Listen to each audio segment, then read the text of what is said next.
Hello. आ रही है। Yes sir. ठीक है, ठीक है। Yes sir. देखो, किसी को भी बीच में दिक्कत हो, कुछ भी हो, माइक ऑन करके बोल देना। चैट में लिख सकते हो, बट लाइक माइक ऑन करके बोलोगे तो लाइक इंटरेक्टिव रहेगा थोड़ा सा। तो स्टार्ट करते हैं, ठीक है। अच्छा, लास्ट क्लास में तुम लोग कहाँ तक पढ़े थे? कोई एक बोल दो।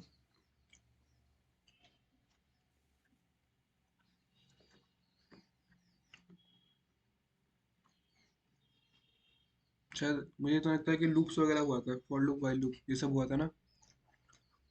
अच्छा, तो आज क्या करेंगे ना हम लोग? आज हम लोग देखेंगे एरेज, ठीक है। ये तुम्हारा शायद मोस्ट ऑफली पहला डेटा स्ट्रक्चर होगा, लाइक कॉम्प्लेक्स डेटा स्ट्रक्चर। और इजी है, उतना कुछ हार्ड नहीं है। तो स्टार्ट करते हैं, ठीक है। मैं एक डॉक का लिंक दूंगा चैट में, उसको खोल लेना।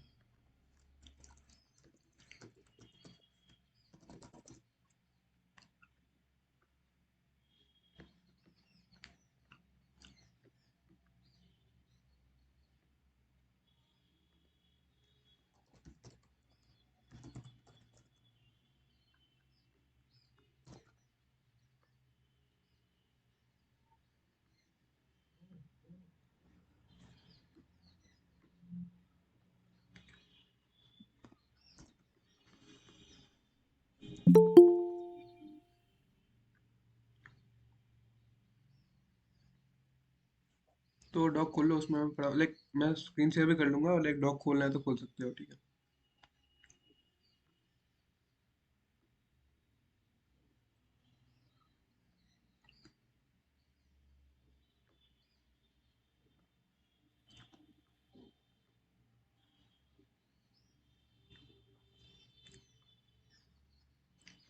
मेरी स्क्रीन दिख रही है ना?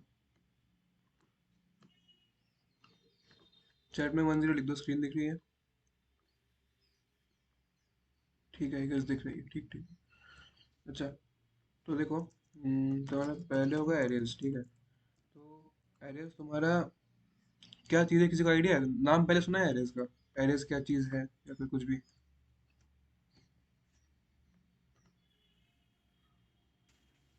नाम सुन रखा है, आइडिया नहीं। नाम, अच्छा ठीक है, नाम सुन रहा है।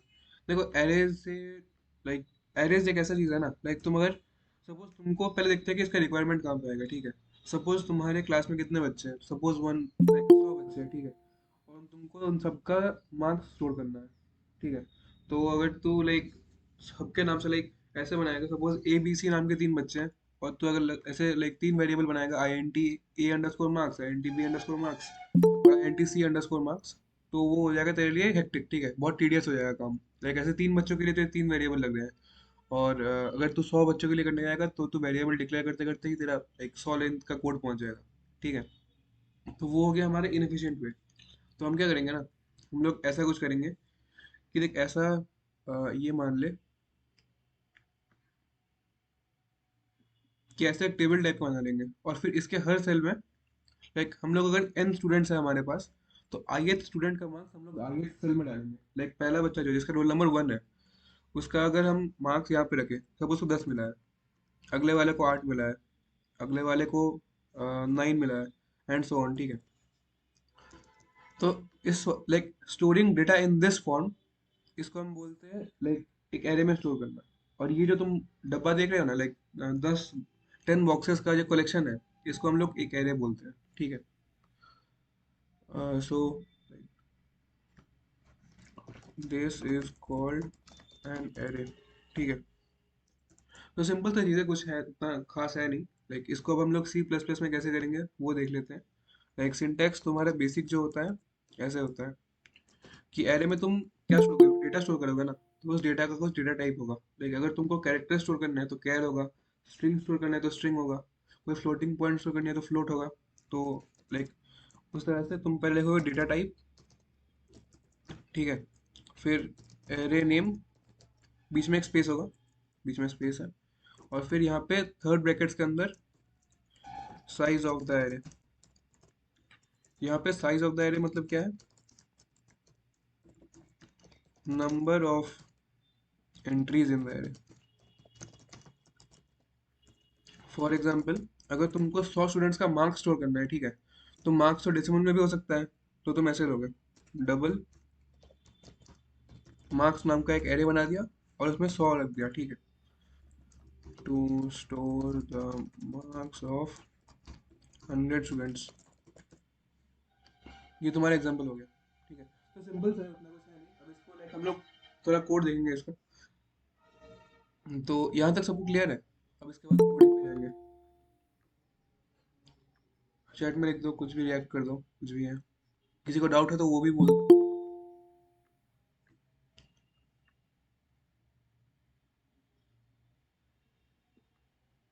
अंतरिक्ष कवाल दिक्कत है क्या? No sir, no sir. अच्छा ठीक ठीक। तो ठीक है, अभी मैं ये वाला टैब बंद करता हूँ, लाइक थोड़ा कोडिंग पार्ट पे आता है, ठीक है।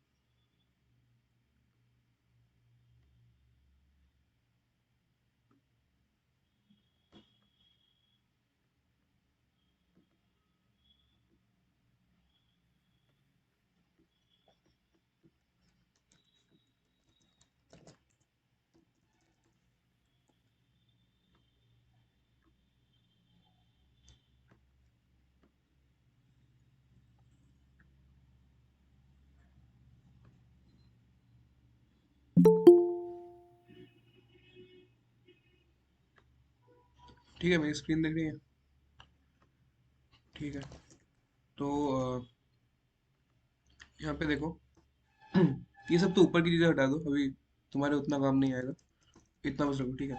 सिंपल रखते हैं कोड को। कुछ नहीं, मेन फंक्शन है, उसके अंदर मैं बनाना चाहता हूँ, like let's make an array of size 10 to store suppose integer numbers, ठीक है। तो I N T A R R of 10 successfully created the array. तो एरे तुम्हारा बन चुका है, ठीक है। अच्छा अब देखो, अब तुम्हारा जो ये सी प्लस प्लस है ना, उसका कंपाइलर क्या करता है, मोस्ट प्रोबेबली करता है, इसका मुझे चेक करने दो। एरर ऑफ जीरो अगर मैं प्रिंट करूंगा,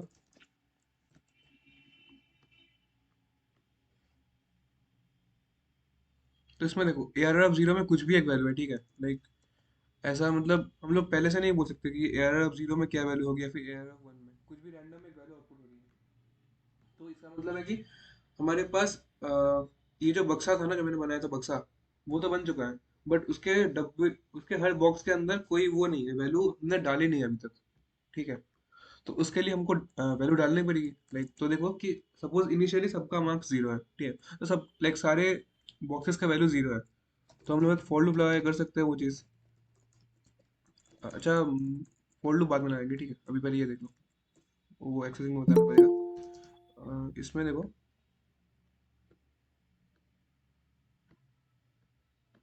कि इसमें है कि A R R of zero को अगर मैं सेट कर दूंगा, ठीक है, टू वैल्यू को, तो इसका मतलब है कि उसका पहला जो एलिमेंट, अच्छा ये पता है ना इंडेक्सिंग सबको, कि इंडेक्सिंग जीरो से होती है। Yes, sir. Yes, sir.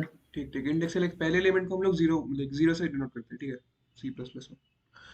तो array of zero equal to two कर दिया मैंने। अब similarly array of one equal to three कर दूंगा, array of two equal to four कर दूंगा, ठीक है। तो इससे तुम क्या कर सकते हो, देखो कि इससे you can change the value of I th element, ठीक है। और लाइक तुमको अगर आउटपुट करना हुआ ना, तो C out A R R of one, इसे तुम like reading the value of I th element, ठीक है। तो तुम ये भी कर सकते हो। तो सिंपल सा है कि so to access the value of I th element, simple सा इंडेक्स है, एरर ऑफ आई लिख देना, ठीक है। Like array name third bracket I, तो उतना कुछ हार्ड है नहीं है। अच्छा, ठीक है। तो अच्छा, इसमें एक चीज़ देख लो कि मेमोरी में कैसे ये स्टोर होता है, ठीक है। कि सपोज, एक सेकंड, सपोज तुम्हारे पास लाइक 10 है, 20 है, 30 है, वापस 10, लाइक 13 है, ये एक तुम एरे में स्टोर किए हो, ठीक है। तो इसमें तुम लोग लाइक ये जो 10 है ना, ये तुम्हारा कहाँ पे स्टोर होगा, सपोज ये सारे इंटीजर वेरिएबल्स में तुम स्टोर कर रहे हो, ठीक है। और इंटीजर वेरिएबल्स का साइज सपोज कि 4 बिट है, मेरे कंपाइलर में 4 बाइट्स है, ठीक है। assume the size of integer variables to be 4 bytes in this compiler, ठीक है। तो सपोज ये मेमोरी एड्रेस 1000 पे 100, लाइक 1000 पे स्टोर हो रहा है, ठीक है। एक सेकंड, यहाँ पे अच्छा वो कमेंट हट गया था। तो सपोज कि ये 1000 पे स्टोर हो रहा है, तो ये तुम्हारा 1004 पे स्टोर होगा, ठीक है। ये तुम्हारा 1008 पे स्टोर होगा, ये 1012 पे होगा, ऐसे चलता जाएगा, ठीक है। लाइक ऐसा होता है ना, लाइक अच्छा कोई आया है, admit कर दिया, ठीक है। तो ऐसा होता है ना, तो लाइक ये समझ रहे हो कि लाइक ऐसे स्टोर होता है, like variables are stored in contiguous, इसको कॉन्टिगुअस अरेंजमेंट बोलते हैं, ठीक है। Contiguous memory locations, like this enables us to access in O of 1. This enables us to access in like, अच्छा तुम लोग तो टाइम कॉम्प्लेक्सिटी में नहीं पढ़े होगा ना, तो छोड़ो, ये अभी ये वाला पार्ट भी रहना, ये भी पढ़ाएंगे हम लोग। तो ऐसा तुम एक्सेस कर सकते हो बस, और ज़्यादा कुछ नहीं आएगा इसमें। लाइक अब लोग तुम लोग अभी वन डी अरे बनाना सीख गए, और इसको जब हम लाइक फंक्शंस में करेंगे, लाइक कोड में करेंगे, तो तुम लोग समझ आओगे तुम लोगों को, ठीक है। लाइक एक सिंपल सा हम लोग कोड कर सकते हैं अभी कि finding the sum of arrays, sum of all the elements in an array, ठीक है। तो सपोज मैंने ले लिया एक एरे, ठीक है, I N T A R R of 10। तो ये देखो कि एरे को तुम लोग ऐसे भी डिक्लेयर कर सकते हो, ठीक है। तुम ऐसे लिख लिया 1 2 3 4 5 6, तुम ऐसे भी लिख दोगे, तो वो एक यहाँ पे जितने एलिमेंट्स लिखे हैं उतने साइज का एरे बना के हर एक बॉक्स में ये डाल देगा, ठीक है, जो एलिमेंट्स तुमने लिखे हैं। ये वाला सिंटैक्स क्लियर है कि कैसे डिक्लेयर करते हैं एरे को, इस तरीके से, ठीक है।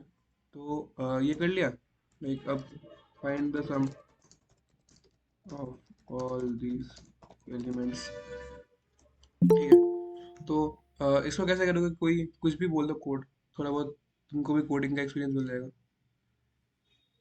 तो सिंपल है, कोई भी बोलो। For loop. फॉर लूप, ठीक। तो for I int I equal to 0, I less than 6 elements, क्योंकि यहाँ पे आई प्लस प्लस, और यहाँ पे I N T sum equal to 0 ले लेंगे हम, और sum plus equal to A R R of I, ठीक है। तुम्हारा तो ये हो गया, और सी आउट सम कर देना।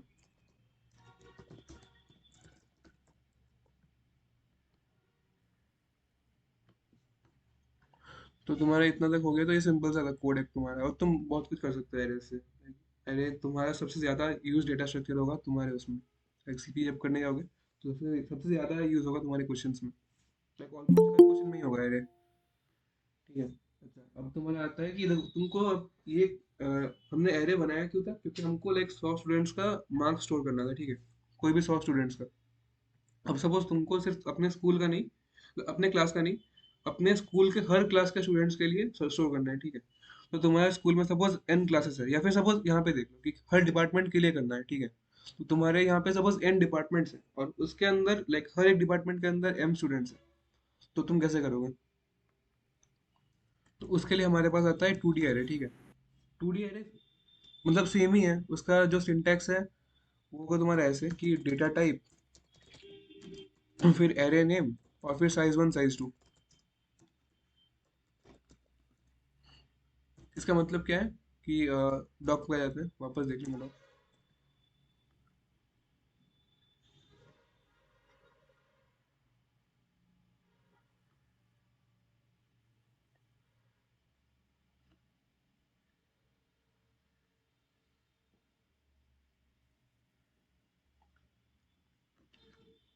तो तुम्हारा इसमें 2D एरेज में क्या होता है ना, ये तुम्हारा इसमें एक लाइक एक सिंगल रो बना तुम्हारे पास, अभी तुम्हारे पास बनेगा ऐसा कुछ टेबल बनेगा तुम्हारे पास, सपोज इतना मान लो, ऐसा टेबल बनेगा, ठीक है। इसमें इसको बोलते हैं हम फर्स्ट रो, इसको सेकंड रो, इसको थर्ड रो, और ये तुम्हारा फर्स्ट कॉलम, ये सेकंड कॉलम, थर्ड कॉलम, और एंड सो ऑन, ठीक है। और फर्स्ट सेकंड बोल रहा हूँ, ये फर्स्ट सेकंड रो है, बट लाइक इंडेक्सिंग के टाइम इसको तुम लाइक 0 से रिप्रेजेंट करोगे, ठीक है। इसको तुम 1 से करोगे, एंड सो ऑन, समझ गए ना इंडेक्सिंग वाला। अच्छा अब देखो कि इसमें सपोज कोई वैल्यू डाल देते हैं, लाइक 123 कुछ भी, ठीक है, ऐसा है। बाकी में भी मान लो कि वैल्यूज है, मतलब अभी दिक्कत नहीं है। तो इसमें एक्सेस कैसे करोगे, लाइक तुमको अगर सबसे पहला वाला एलिमेंट तुमको एक्सेस करना है, तो उसको एक्सेस करने के लिए लाइक जनरल एक्सेसिंग सिंटैक्स क्या होता है ना तुम्हारे पास,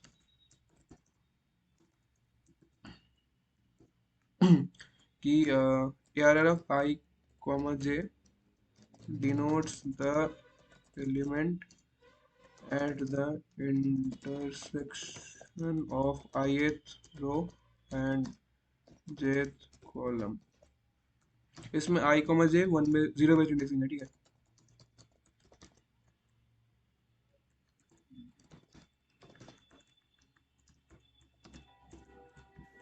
तो इतना तुमको क्लियर हुआ, लाइक ये एरे ऑफ आई कॉमा जे मैंने लिखा, ये क्लियर हुआ तुमको?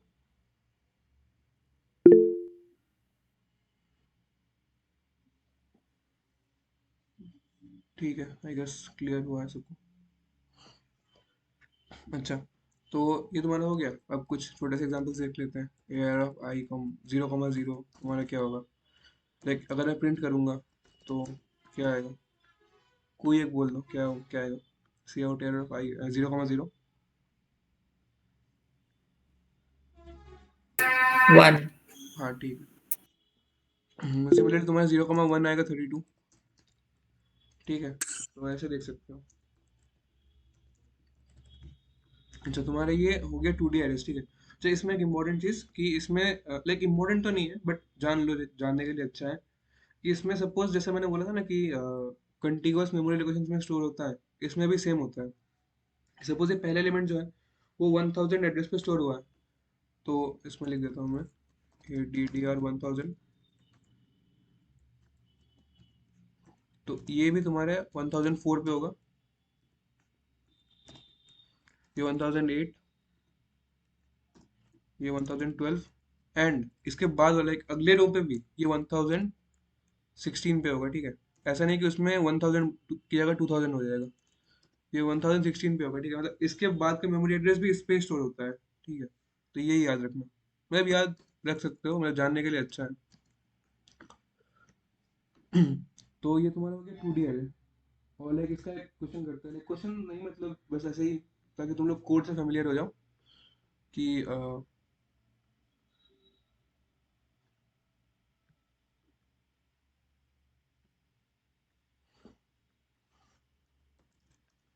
Like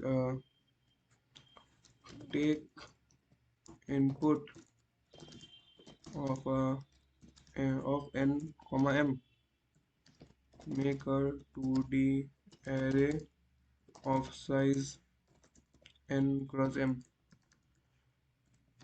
and take the elements in it as input and print their sum।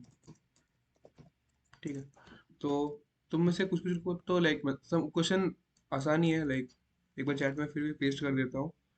Question का मतलब समझ ही गए होगे, फिर भी किसी को समझ नहीं आ रहा तो वो बोल दो कि क्वेश्चन का मतलब क्या है। मतलब समझ में आ रहा है ना क्वेश्चन का मतलब?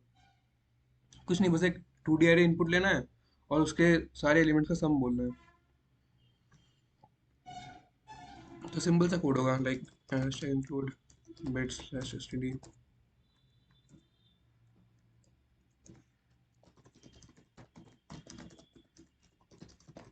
तो मैं कर देता हूँ कोड, लाइक किसी कोड में दिक्कत है तो बोला कि सिंपल सा कोड है, तो क्वेश्चन लाइक एक्सप्लेन करने में मैं इतना टाइम नहीं लगा रहा। तो INT टाइप का एक एरे बनेगा और n m साइज होगा उसका। अब इनपुट देंगे इसमें।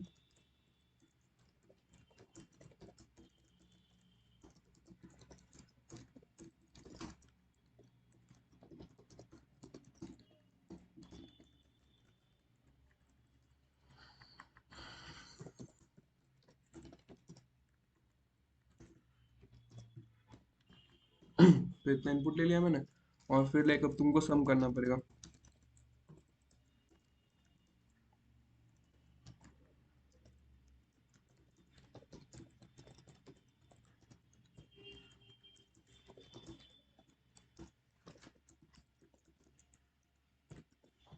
तो ये तुम्हारा हो गया कोड। अच्छा, इसमें ये बताओ कि इस वाले नेस्टेड फॉर लूप में किसी को कोई दिक्कत कि ये कैसे किया मैंने कि हर एक एलिमेंट इनपुट लेने के लिए?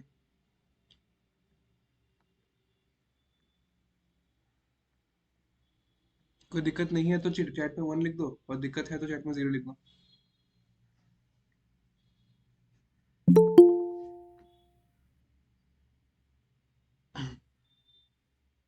ठीक है, फिर आई गेस ओके है तुम्हारा। अच्छा, ठीक है, तो तुम्हारा ये हो गया 2D एरे। ठीक है, और सिमिलरली तुम लोग एक चीज देख सकते हो कि मैंने बस एक स्क्वायर ब्रैकेट बढ़ा के उसका वो कर दिया, लाइक डायमेंशन इंक्रीज कर दिया। तो सिमिलरली तुम लोग 3D 4D एरे भी बना सकते हो, बट उसका उतना यूज नहीं होता, ठीक है, मतलब बहुत रेयरली यूज होता है 3D एरे, ठीक है। 3D एरे तुम्हारा वापस यूज होगा ग्राफ वगैरह में, या फिर जब तुम डीपी करोगे तो उसमें तुमको स्टेट स्टोर करने के लिए चाहिए होंगे। बाकी लाइक प्रैक्टिकल यूज बहुत कम है उसका।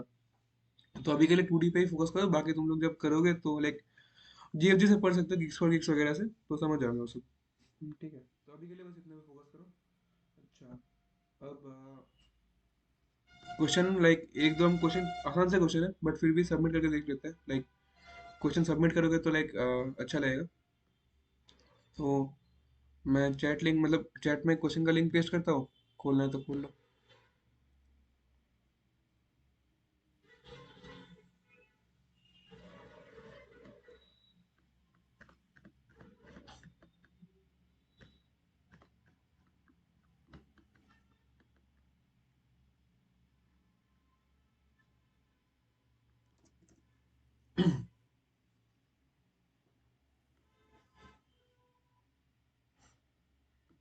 क्वेश्चन दिख रहा है सबको?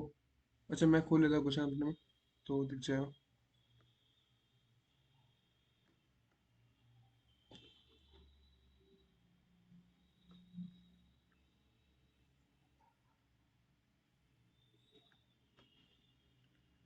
ठीक है, तो तुम्हारा ये क्वेश्चन दिख रहा है सबको, कि बस सम निकालना है कैरे का।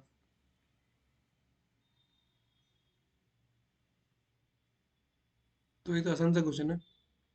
मैंने यहाँ पे लाइक कोड भी लिख दिया है, देख लो एक बार, कि एरे और एन तुमको दिया जा रहा है, एन तुम्हारा साइज ऑफ द एरे है, ठीक है, और तुमको बस सम निकाल के पुट करना है। तो सबमिट कर दो, देखो हो भी जाएगा।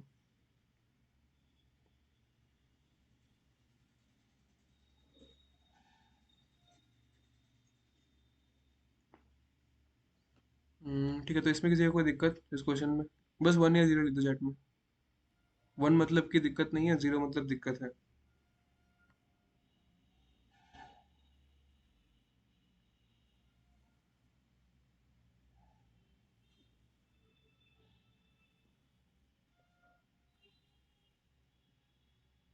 ठीक है, आई गेस इसमें दिक्कत नहीं है। अच्छा, अब दूसरा क्वेश्चन पे आते हैं।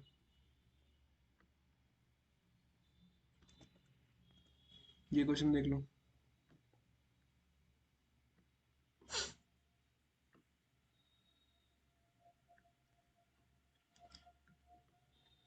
एक एरे तुमको दिया हुआ होगा, उसको रिवर्स करना है, ठीक है। तो कोई अप्रोच बोलना चाहेगा? कुछ भी, जो भी दिमाग में आ रहा हो, गलत हो तो भी दिक्कत नहीं है, बट कुछ आइडिया तो तुमको लगे कि मतलब कुछ ट्राई तो करो, कि मतलब कैसे अप्रोच करोगे। आई एलिमेंट का एलिमेंट को n माइनस आई पे स्टोर करा दे। n-i नहीं, n-1 - i। समझ गए? बाकी सही है तेरा, लाइक आइडिया सही था। हाँ हाँ, अप्रोच सही बोले तुम लोगों ने, कि उसको n-1 - i पे स्टोर कर लेना। तो कोड कर लेते हैं एक बार, देखो। पहले n, तुम्हारे पास n आएगा, तुमको n इनपुट लेना पड़ेगा। I N T air of n तुम लोगे, एक एक n साइज का एरे बना लिया तुमने। और फिर फॉर लूप लगाओगे, I N T I equal to 0, I less than n, I plus plus. और तुमको इनपुट लेना पड़ेगा एयर ऑफ आई में, और फिर अब रिवर्स करो।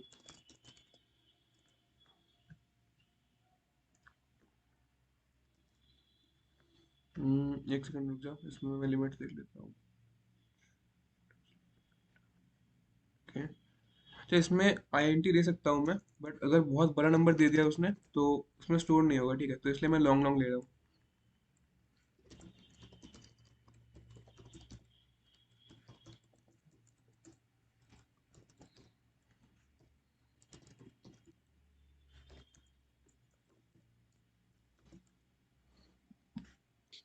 सर ऐसे में तो एक एक एरे का डाटा लॉस्ट हो जाएगा ना। क्यों बोल रहा है? हाँ, इसमें हो जाएगा, बट इसमें नहीं होगा, n/2 होना सही बोल रहा है। अब सही है? कौन बोल रहा था? नहीं, जिसमें जैसे हम पहले वाले का जिस पे स्टोर करेंगे उसका हम्म डाटा पहले कहीं पे स्टोर करवा लेंगे ना। नहीं देख, किसी दूसरे मैंने को। ये स्वैप आता है तुम लोग, स्वैप मतलब क्या होता है इसका? तब तो अगर ऐसे बोला तो ये भी कर सकता है, int X equal to error of I कर ले, error of N minus one minus I equal to error of I कर दे, और सॉरी इसमें error of I equal to N minus one minus I होगा, और फिर A R R of N minus one minus I equal to X कर दे। तो ये भी कर सकते हैं, यही कर दे, कोई दिक्कत नहीं है इसमें, कोई दिक्कत।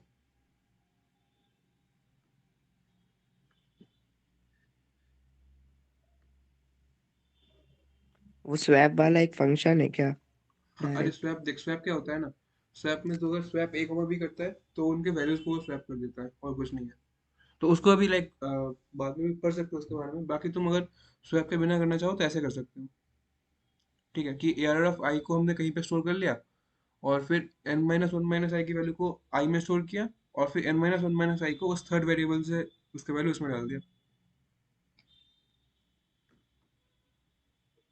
इसको लॉन्ग लॉन्ग कर लेते हैं क्योंकि एरे का एलिमेंट लॉन्ग लॉन्ग बन गया है हमने। तो और फिर तुमको लाइक लास्ट में I N T I equal to zero, I less than N, और आई प्लस प्लस करना है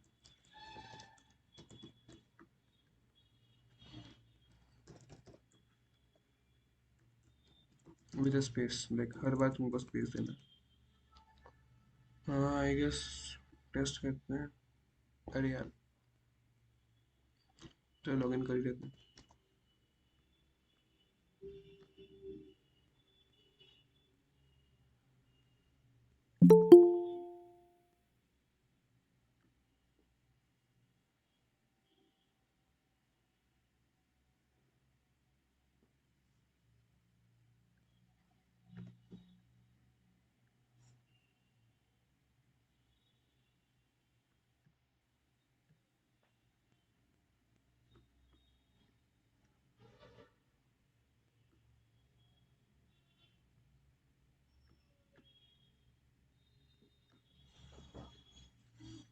हाँ देखो, तुमने यहाँ पे किया तो अ, जब तक मैंने किया तो हो चुका था, वापस कर देते हैं सबमिट। तो तुम्हारा हो गया, ठीक है, ये वाला क्वेश्चन। इस क्वेश्चन में किसी को डाउट, इस वाले कोड में देख लो एक बार स्टार्टिंग से।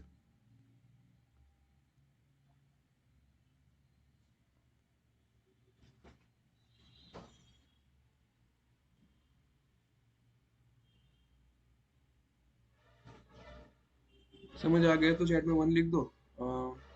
अच्छा, अनुपम गर्ग क्या लिखा है, एन माइनस वन माइनस आई में स्टोर।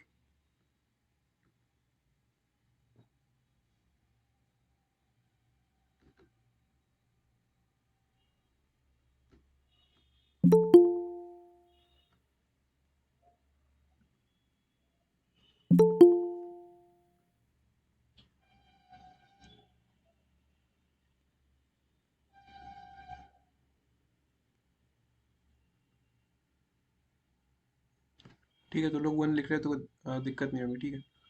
अच्छा, तो तुम्हारा ये हो गया, और बस हो गया तुम्हारा। अब लाइक आगे तुम लोग को विवांशु सर फंक्शंस पढ़ाएंगे, ठीक है। विवांशु, मैं बंद कर दूँ ना? हेलो, आवाज आ रही है? हाँ तेरी आ रही है, मैं स्क्रीन शेयर ऑफ कर रहा हूँ, ठीक है फिर। हाँ, कर दे भाई।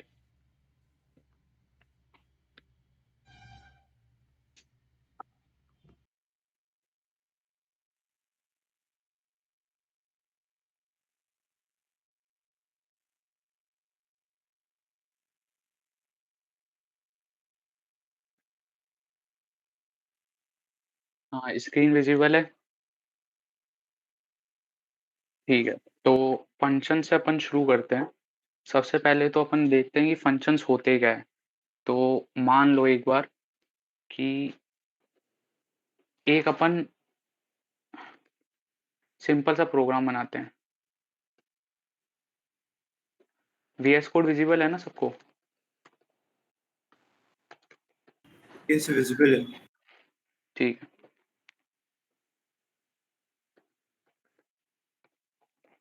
एक अपन को एक प्रोग्राम दिया गया है बनाने के लिए, तो उसमें अपन को क्या करना है कि अपन को बहुत जगह उस प्रोग्राम में यूज आएगा कि अपन को हाइपोटेनस निकालनी है ट्राइंगल की।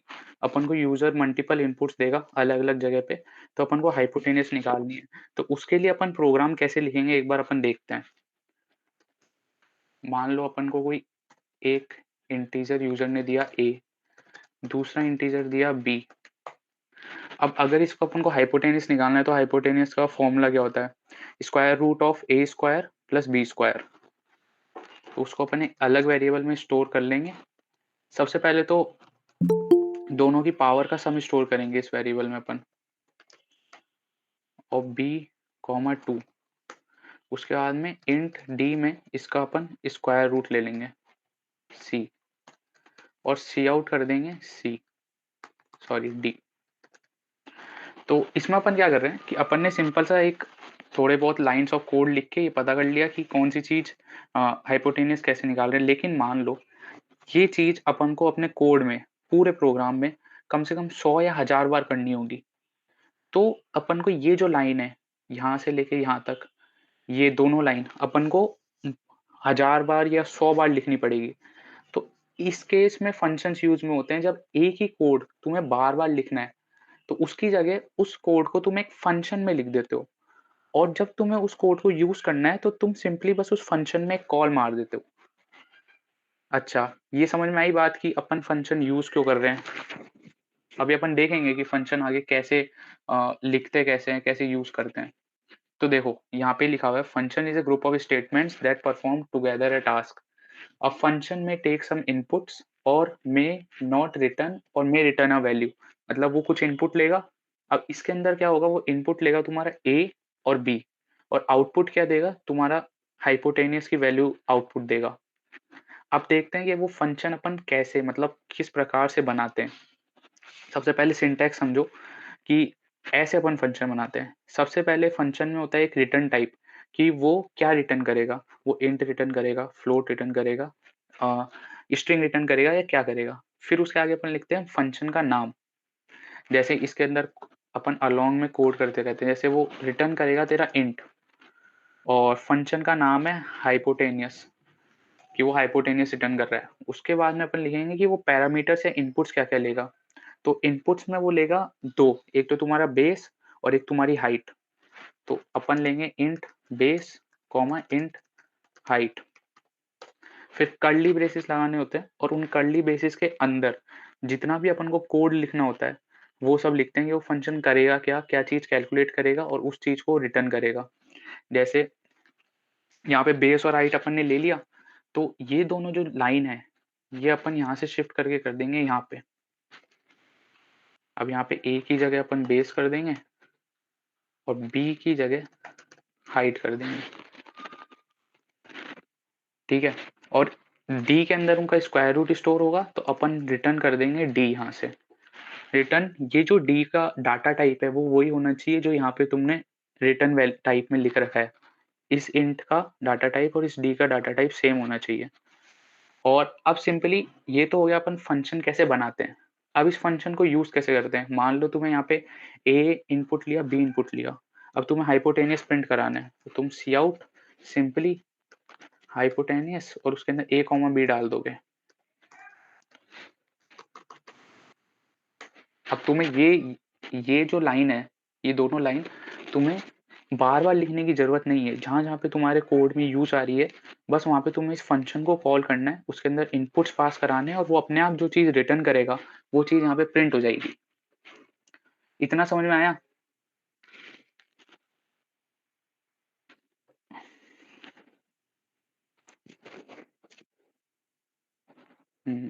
ठीक है, ठीक है। तो ये तो बड़ा सिंपल सा फंक्शन है कि जिसके अंदर बस अपन 2 लाइन का कोड को एक जगह लिख रहे हैं। बाकी ऐसे बहुत बड़े-बड़े फंक्शंस होते हैं जिसके अंदर काफ़ी लाइन्स होती है। तो उनको अपन को जब बार-बार यूज़ करना होता है, मतलब अपन को रिपिटिटिव कोड को जब रिड्यूस करना होता है, तो अपन फंक्शंस यूज़ करते हैं। कि अपन ने वो कोड एक बार लिख लिया, अब उस कोड को अपन को जब-जब चलाना है अपन उस फंक्शंस को कॉल कर देंगे। ठीक है, तो जैसे कुछ एग्ज़ाम्पल देखते हैं फंक्शंस के। एग्ज़ाम्पल देखने से पहले अपन देखते हैं कि थोड़े बहुत 2 टाइप के फंक्शंस होते हैं। यहाँ पे लिखता रहता हूँ मैं।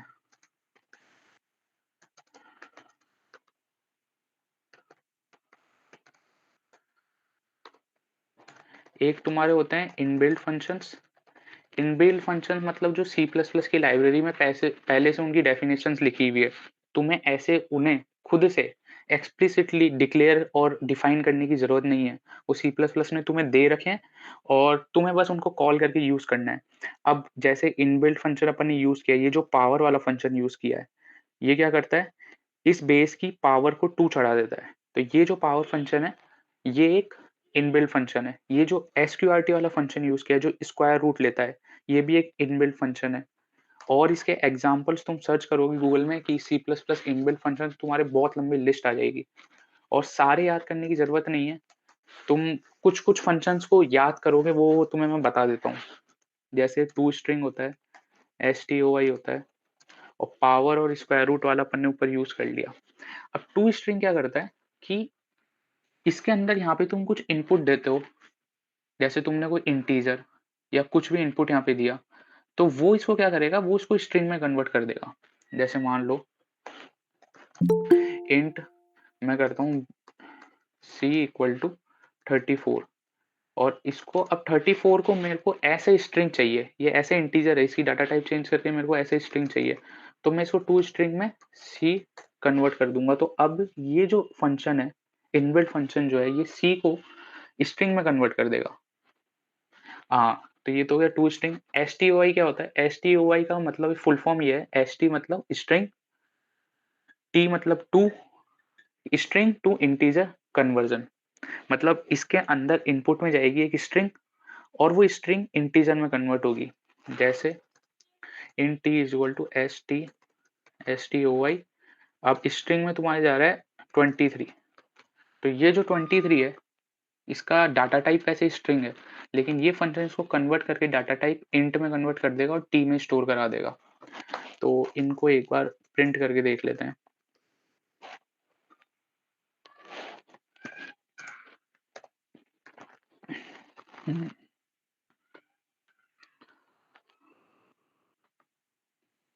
तो सबसे पहले एक इनपुट देना पड़ेगा अपन को 3, ए का इनपुट, बी का इनपुट 4।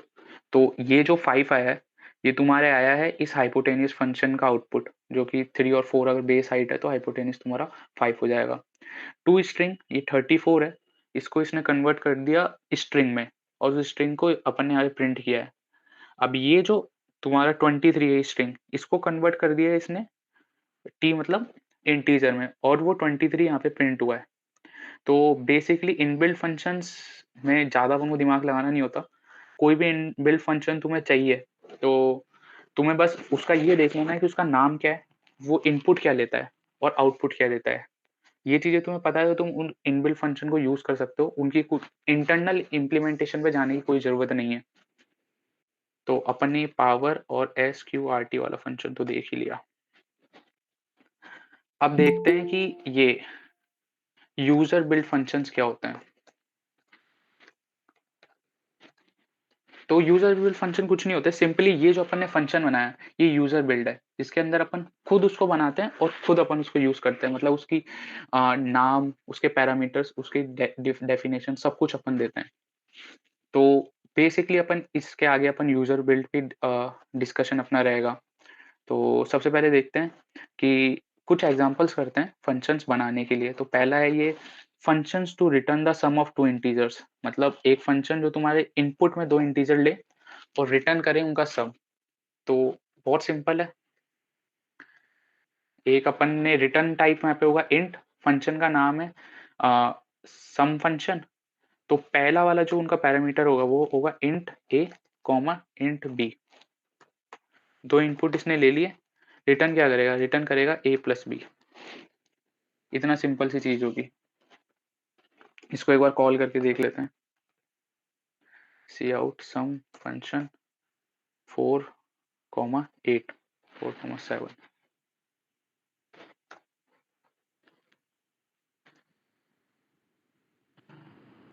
हाँ, तो ये 11 रिटर्न कर रहा है। ठीक है। अब अगला है function to print the info of student. अब यहाँ पे देखो, इस डॉग दिख रहा है ना एक बार सबको, 01 टाइप कर दो।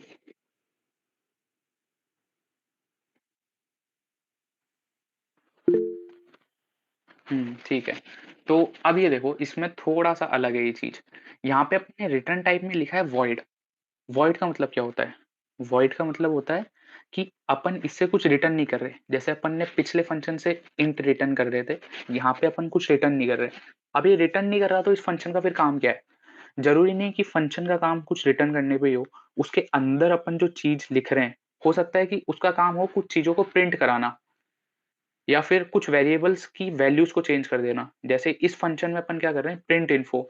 अपने पास एक स्टूडेंट आएगा, उसका नाम होगा, उसकी एज होगी, उसकी हाइट होगी।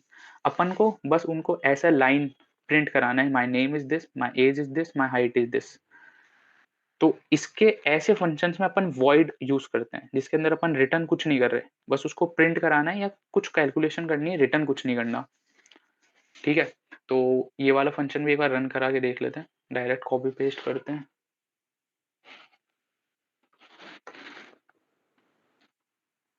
इसको मैं नीचे कॉल करूँगा। तो इसने क्या माँगा है? नेम, शुभम, एज 20, हाइट डाल देते हैं 175 सेंटीमीटर। तो हाँ, एरर क्यों आ रहा है इसमें?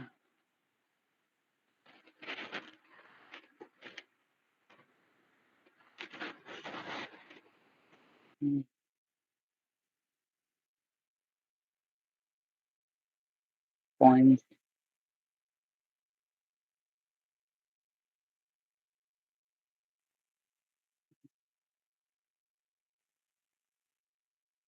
अच्छा। यहाँ पे देखो गलती ये हो रही थी कि मैं काउट के अंदर इस फंक्शन का नाम लिख रहा हूँ, लेकिन बट ये फंक्शन कुछ रिटर्न नहीं कर रहा।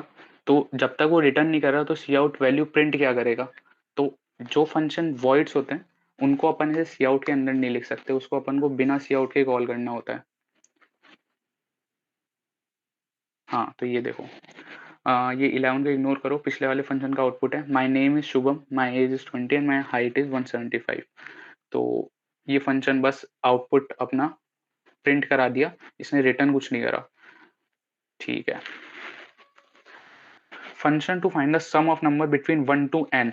तो ये भी सिंपल सा ही फंक्शन होगा, कर लेते हैं इसको फटाफट कोड प्रैक्टिस के लिए। अब ये रिटर्न करेगा और रिटर्न करने के लिए सम टू फंक्शन नाम दे देते हैं इसको अपन। 1 से n तक तो अपन इनपुट लेंगे n की वैल्यू, और अब अपन को 1 से n तक का सम चाहिए।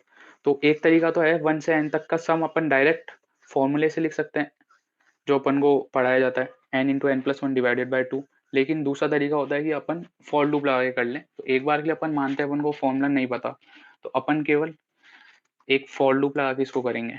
For int I is equal to 1 से शुरू करेंगे, आई लेस देन n तक जाएगा, less than equal to n तक जाएगा, आई प्लस प्लस होगा, और हर आइट्रेशन में अपना क्या होगा, सम की वैल्यू प्लस इक्वल टू आई होगी, और लास्ट में अपन रिटर्न कर देंगे सम को। ठीक है, तो अब इसको प्रिंट करा के देखते हैं। सम टू फंक्शन, अपन को चाहिए भाई 1 से 10 तक की वैल्यू का सम चाहिए। तो इसको प्रिंट करा के देखते हैं। हाँ, तो 55। तो ठीक है, ऐसे मतलब अपन उस फंक्शन के अंदर कुछ भी कोड लिख सकते हैं जो अपन को चाहिए। लास्ट में अगर उसका जो भी रिटर्न टाइप है वो रिटर्न करना जरूरी है। अब यहाँ पे एक क्वेश्चन आना चाहिए तुम्हारे दिमाग में कि अगर मैं रिटर्न के बाद कोई चीज लिखता हूँ कि सम प्लस इक्वल टू 5 कर देता हूँ, तो इस ये सम प्लस इक्वल टू 5 होगा कि नहीं होगा? ऑब्वियसली जब वो रिटर्न कर देता है स्टेटमेंट, उसके बाद कुछ भी लिखा हो कोड में, उसके बाद वाली लाइंस कितनी भी लिखी हो, कुछ भी लिखो, उसके बाद वाली कोई भी चीज एग्जीक्यूट नहीं होगी। केवल वो वहां तक एग्जीक्यूट करेगा जहां तक वो रिटर्न कर रहा है, उसके बाद में वो उसको छोड़ देगा। ठीक है।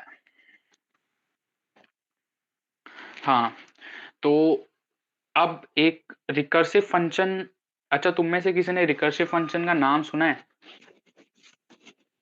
नहीं सुना तो जीरो डाल दो एक बार, मैं उस हिसाब से बताऊंगा।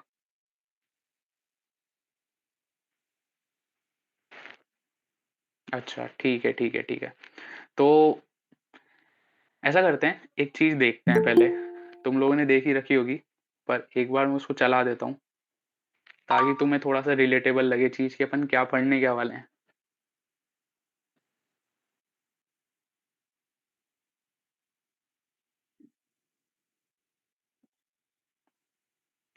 अच्छा, देखा इसमें?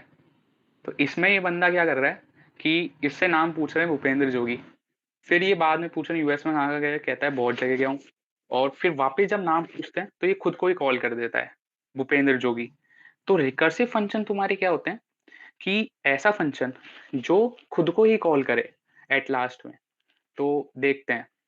हाँ, तो यहाँ पे ये फंक्शन देखो, भूपेंद्र जोगी नाम का अपन ने एक फंक्शन बनाया है। उससे पूछते हैं क्या नाम बताया, बोलता है भूपेंद्र जोगी, अमेरिका में कहाँ कहाँ गए हो, बहुत जगह गया हूँ। फिर जब उससे वापस पूछते हैं नाम बताओ, तो वो खुद को ही कॉल कर देता है भूपेंद्र जोगी को।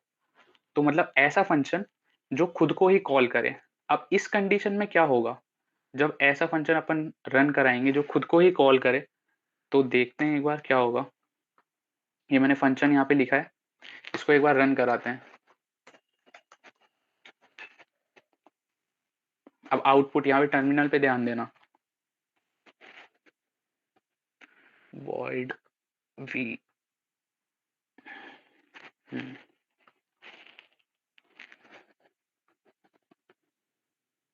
ये देखो, वो खुद को कॉल करता जा रहा है। और इसको रोक के एक बार दिखाता हूँ क्या आउटपुट आ रहा है। वो खुद को कॉल करता जा रहा है, उसने कॉल किया, ये सारे तुम्हारे प्रिंट हुए। फिर उसने खुद को वापस कॉल कर दिया, फिर वो वापस फंक्शन में गया, ये सब प्रिंट हुए। फिर उसने वापस खुद को कॉल कर दिया, फिर ये सब प्रिंट हुए, फिर उसको वापस खुद को कॉल कर दिया। तो ये क्या हो रहा है, इनफाइनाइट टाइम खुद को कॉल करे जा रहा है, प्रिंट करे जा रहा है, प्रिंट करे जा रहा है। इसकी कुछ एंडिंग नहीं है। जब तक तुम इसको कंट्रोल सी दबा के आउटपुट में उसको रोकोगे नहीं, ये फंक्शन हमेशा चलता जाएगा, रुकेगा नहीं। तो इन फंक्शंस को अपन कहते हैं रिकर्सिव फंक्शंस, जो खुद को ही कॉल कर रहे होते हैं। ठीक है, तो ये समझ में आई रिकर्सिव फंक्शन क्या होते हैं।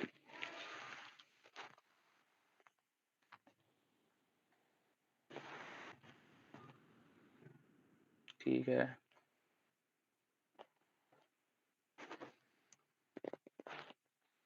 ठीक है, 1 1। ठीक है, चलो। हाँ, तो अब इसका थोड़ा सा और डिटेल में जाते हैं रिकर्सिव फंक्शन के। हाँ, तो recursive function calls itself in order to solve the problem in C++. A recursive function typically consists of two parts, the base case and the recursive case. ठीक है, दो पार्ट्स होते हैं, बेस केस, रिकर्सिव केस। देखते हैं। The base case is the simplest scenario where the function doesn't call itself in the example when. ये आगे बढ़ते हैं, मतलब पहले इस पे हो तुम, यहाँ से समझ में आएगा।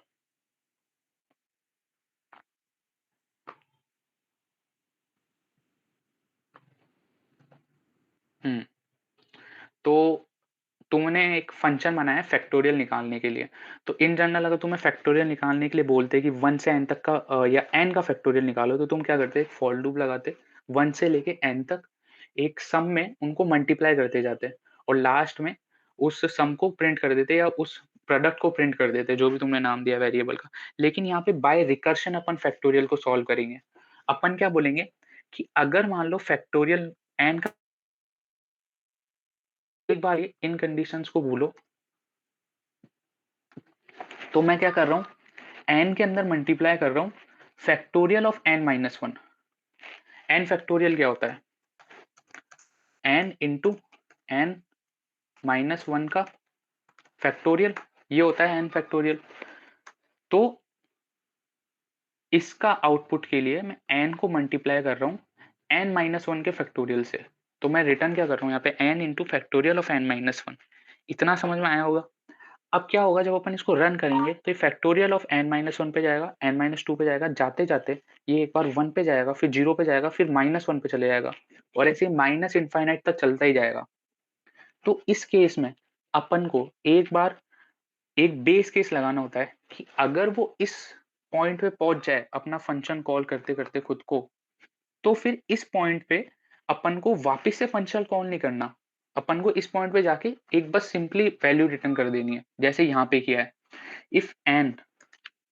इफ एन तुम्हारा अगर 0 है या 1 है, तो तुम क्या करोगे, रिटर्न 1 कर दोगे। मतलब 0 फैक्टोरियल क्या होता है, 1 होता है। या 1 फैक्टोरियल तुम्हारा क्या होता है, वो भी 1 होता है। अगर वहां तक तुम्हारा फंक्शन कॉल करते करते पहुंच गया तो तुम रिटर्न 1 कर दोगे, तब तुम ऐसे पीछे वापस से उसको कॉल नहीं करोगे। तो ये चीज जो तुमने लिखी है, if n is equal to 0 और 1, ये है तुम्हारी बेस केस। मतलब तुम्हारे रिकर्सिव कॉल जो हो रहे थे तो लास्ट में जाके जो चीज उसको रोकेगी कि अब नहीं और रिकर्सिव कॉल नहीं होने, इनफाइनाइटली नहीं करना, तो वो चीज होगी बेस केस। तो यहाँ पे बेस केस होगा तुम्हारा कि 0 फैक्टोरियल 1 है, इसमें तुम्हें कॉल नहीं करना है, इसमें बस रिटर्न तुम्हें 1 कर देना है। और अगर 0 1 नहीं है तुम्हारा n, तो तुम रिटर्न करो n into factorial of n minus 1। अब इसको रन करके देख लेते हैं। यहाँ पे जैसे 5 का फैक्टोरियल प्रिंट करा रहे हैं, तो 120 फैक्टोरियल ऑफ 5 इज 120। किसी और का प्रिंट करा के देख लेते हैं, 7 का प्रिंट करा के देख लेते हैं, 5040। तो अपना ये फंक्शन काम कर रहा है। अभी रिकर्सिव में अपन ज़्यादा डिटेल में नहीं जाएंगे। रिकर्सिव आगे तुम जब डायनेमिक प्रोग्रामिंग पढ़ोगे तो बहुत काम आता है, और बाकी रिकर्शन भी एक बहुत बड़ा टॉपिक है। पर अभी जितना मैंने तुम्हें बताया उतना सफिशिएंट है। आगे की क्लासेस में इसको डिटेल में पढ़ेंगे, ठीक है। अब ये समझ में आई बात, रिकर्सिव की समझ में आई, फैक्टोरियल वाला एग्जांपल समझ में आया? Yes, sir. ठीक है। अब एक क्वेश्चन है, write a program to swap two numbers by creating a function and check if you can swap them by passing by value और बाय रेफरेंस। अब ये चीज क्या लिख दी यहाँ पे, पासिंग बाय वैल्यू और बाय रेफरेंस। ये चीज थोड़ी सी इंपॉर्टेंट चीज है, तो इसको एक बार ध्यान से सुनना। ये एक नया कंसेप्ट है। देखो, जब अपन यहाँ पे मान लो अपन को एक ऐसा फंक्शन लिखना है जो कि दो नंबर्स को स्वैप करे, इंट स्वैप, या स्वैप तो पहले से फंक्शन होता है तो अपन एक स्वैप 1 बना लेते हैं, इंट ए कॉमा इंट बी। इसको क्या करना है कि अपन के पास दो नंबर है, int A is equal to 3, int B is equal to 4। जब अपन स्वैप 1 को कॉल करें ए कॉमा बी के लिए, और बाद में अपन ए और बी को प्रिंट कराएं, तो ए की वैल्यू 4 होनी चाहिए और बी की वैल्यू 5 होनी चाहिए, वो 3 होनी चाहिए। इसमें क्या एरर आ रहा है?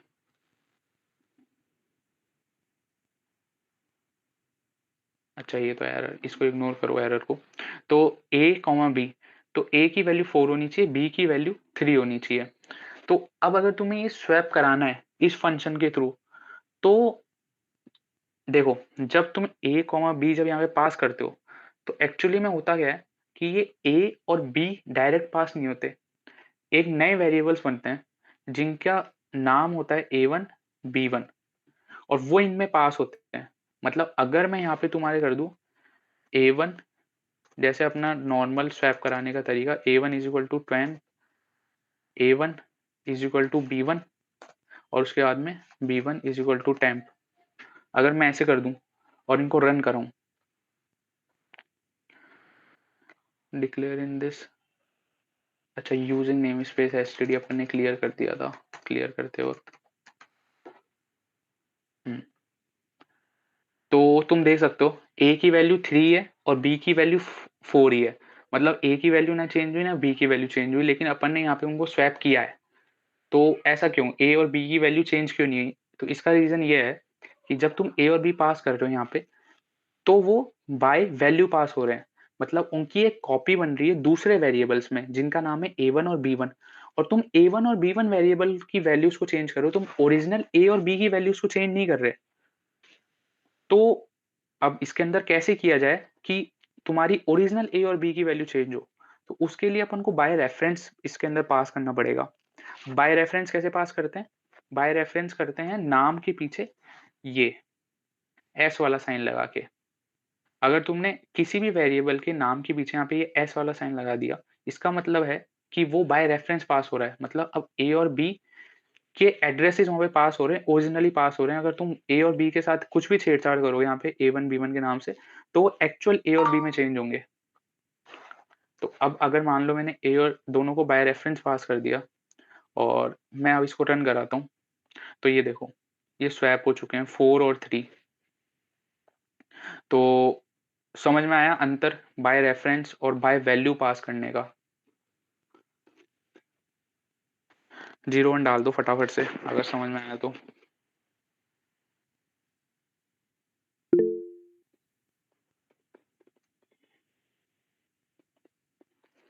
ठीक है। When to use a void function ये अपन डिस्कस कर ही चुके हैं। When your function perform a task but it doesn't need to return a value, जब उसको कोई वैल्यू रिटर्न नहीं करनी हो, जैसे मान लो तुम सिनेमा हॉल गए एक मूवी देखने के लिए, लेकिन तुम रिटर्न में वहां से कुछ ऐसे लाए नहीं, तुमने वहां पे कुछ रिटर्न में नहीं लाए, बस तुम एक टास्क परफॉर्म करे और उसको लेके आगे तुम्हें कोई वैल्यू रिटर्न करने की जरूरत नहीं है। जैसे इन C++ you want to print something but not return a value, so you will use a void function in that case. Once a function is defined, अब ये बता रहे हैं कि उसको कॉल कैसे करते हैं। कॉल का अपन देख चुके हैं। फंक्शन का नाम लिखो सिंपली, एक ओपनिंग ब्रैकेट लगाओ, एक क्लोजिंग ब्रैकेट लगाओ, उसके अंदर तुम्हें जो भी पैरामीटर्स है वो मांग रहा है उनको अपन सेंड कर दो। ठीक है, तो फंक्शंस वाला अपना बेसिक बेसिक एक बार कंप्लीट हो चुका है। अब अपन आगे बढ़ रहे हैं एक बार टाइम कॉम्प्लेक्सिटी की तरफ। तो उससे पहले मेरे को बताओ, फंक्शंस में किसी को कुछ डाउट है? जितना अपन ने पढ़ा है उसके अंदर, recursive function, void, pass by value, by reference, किसी में भी कुछ डाउट है?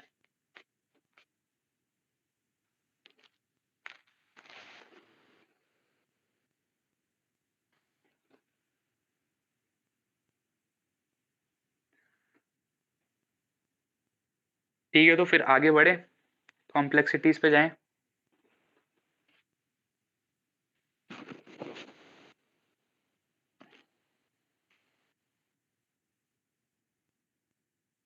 ठीक है, चलो चलते हैं।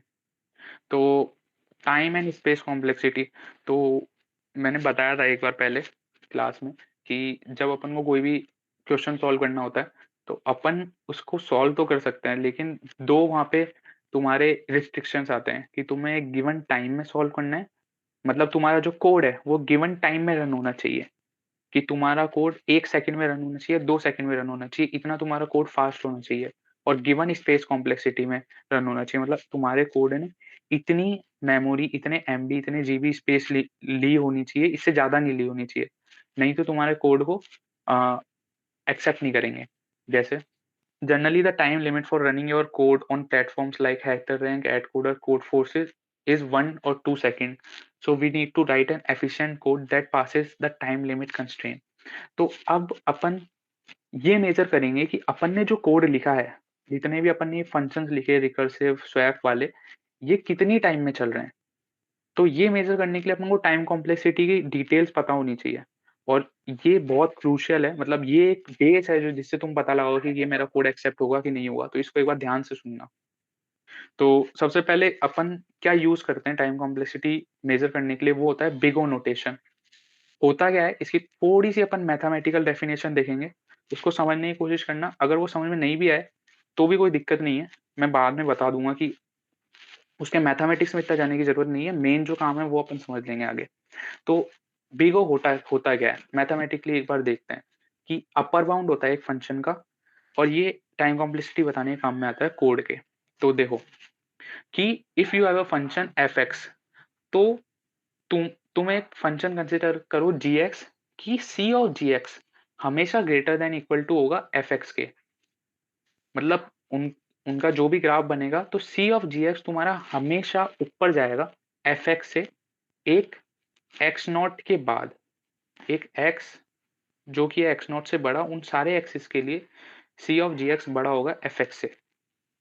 ठीक है, तो अपन इसको कहते हैं कि F X is equal to big O of G x.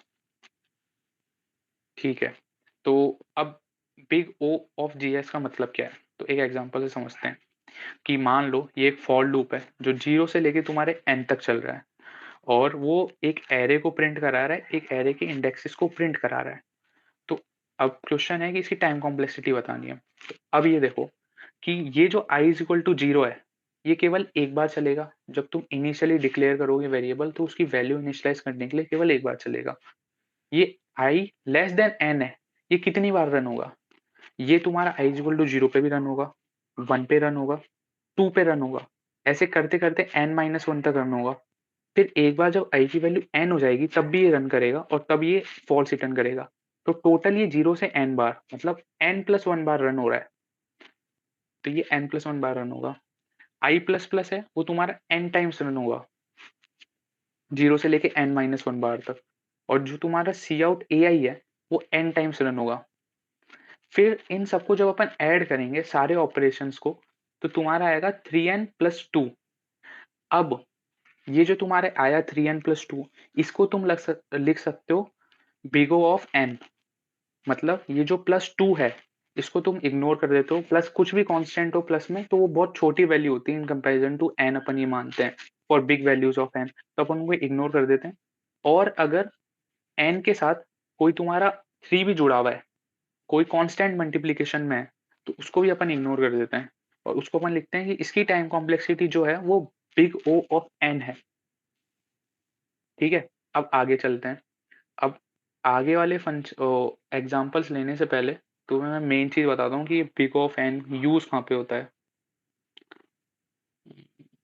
हाँ, तो ये देखो कि 1 सेकंड में तुम्हारे 10⁻7 से 10⁸ ऑपरेशंस तक परफॉर्म हो जाते हैं।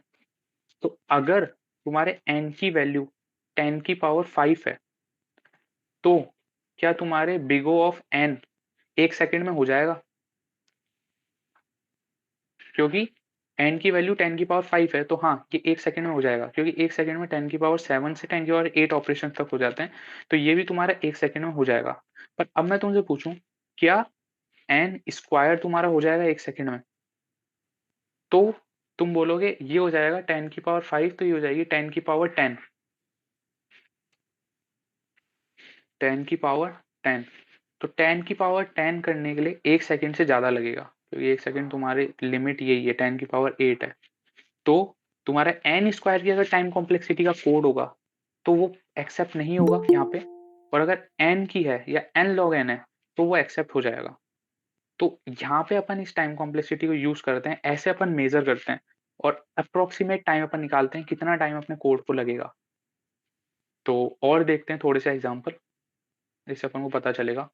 जैसे ये है एक question, find time complexity of this code. इसमें क्या है, एक इंटीजर डिक्लेयर्ड है, एक वेरिएबल डिक्लेयर्ड है। अपन ने शुरू में उसको इनिशियल को 1 कर दिया, अपन पूरे उस एरे पे आइटरेट कर रहे हैं और अपन देख रहे हैं कि अगर किसी एरे की जो वैल्यू है वो वैल की इक्वल हो गई तो अपन ने फाउंड किया ट्रू और ब्रेक कर दिया। मतलब सिंपली अपन एक एरे के अंदर एक वैल को फाइंड कर रहे हैं, क्या इस एरे में ये वैल है कि नहीं है। अगर है, कहीं पे भी मिल गया तो अपन ने उस वेरिएबल को ट्रू बना दिया और वहीं पे अपन ने ब्रेक कर दिया। ब्रेक का मतलब तुम्हें पता होगा कि इस लूप को यहीं पे तोड़ दो, इसके आगे जाने की जरूरत नहीं है। ठीक है, तो अब यहाँ पे तुम लोग सोचोगे यार कि यहाँ पे नंबर ऑफ ऑपरेशंस तो डिपेंडेंट है कि वो जो वैल है वो उस एरे में कौन से प्लेस पे पड़ा है। क्या फर्स्ट पोजीशन पे पड़ा है तो ये लूप बस i=0 पे ब्रेक हो जाएगा। सेकंड पे पड़ा है तो i=1 पे ब्रेक हो जाएगा। लास्ट में पड़ा है तो ये लूप n टाइम्स चलेगा और लास्ट एलिमेंट पे जाके ब्रेक होगा। तो ऐसे कंडीशन में अपन क्या करते हैं, अपन अपने दिमाग में ये कंसेप्ट फिट करके चलते हैं कि जो अपना लूप है वो एकदम वर्स्ट केस में चलेगा। मतलब अपन वर्स्ट केस सिनेरियो को अपने दिमाग में इमेजिन करके चलते हैं। अपन ये मान के चलते हैं कि वर्स्ट केस में वो क्या हो सकता है, वो सबसे लास्ट में हो और अपना लूप n टाइम्स चले। तो we will always consider the worst case scenario in finding time complexity of a code. So worst case here is when array doesn't contain the value, so the loop will run n times. So time complexity will be big O of n. ये loop n time चलेगा, इसकी time complexity n होगी। ठीक है, तो worst case अपन हमेशा मान के चलते हैं। अगला example, find time complexity of this code. इसमें क्या है, अपन एक इंट b ले रहे हैं, इंट a ले रहे हैं, b/2 को a में स्टोर कर रहे हैं और b को रिटर्न कर रहे हैं। अब ये तुम्हारा क्या चलेगा, ये तुम्हारा चलेगा O ऑफ 1 टाइम में, ये ऑपरेशन भी तुम्हारा चलेगा O ऑफ 1 टाइम में, ये ऑपरेशन भी चलेगा O ऑफ 1। ज्यादा से ज्यादा अपन क्या बोलते हैं, O ऑफ 3 टाइम बोलेंगे, लेकिन O ऑफ 3 लिखने का कोई सेंस नहीं है, उसको अपन O ऑफ 1 ही लिख देंगे। और जिसको अपन लिखते हैं ये कांस्टेंट टाइम में चलेगा, जो कि काफी छोटा टाइम होता है। अब अगला एग्जांपल में देखते हैं, find time complexity of this code. तो इसमें क्या है कि एक आउटर लूप है, एक इनर लूप है। आउटर लूप 0 से n तक चल रहा है, इनर लूप 0 से i तक चल रहा है, और यहाँ पे सी आउट 2 हो रहा है। तो देखो, जब आउटर लूप की वैल्यू i की वैल्यू 0 होगी तो inner loop will run 0 times. जब i की वैल्यू 1 होगी तो इनर लूप बस एक बार चलेगा, क्योंकि j की वैल्यू 0 से लेकर i तक जा रही है, तो i की जितनी वैल्यू होगी उतना ही इनर लूप चलेगा।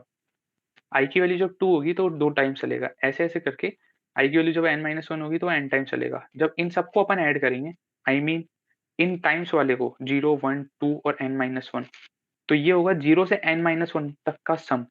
जो क्या होता है 1 से n तक का सम क्या होता है, n into n+1 divided by 2। n को अपन रिप्लेस कर देंगे n-1 से, तो वो तुम्हारा हो जाएगा ये।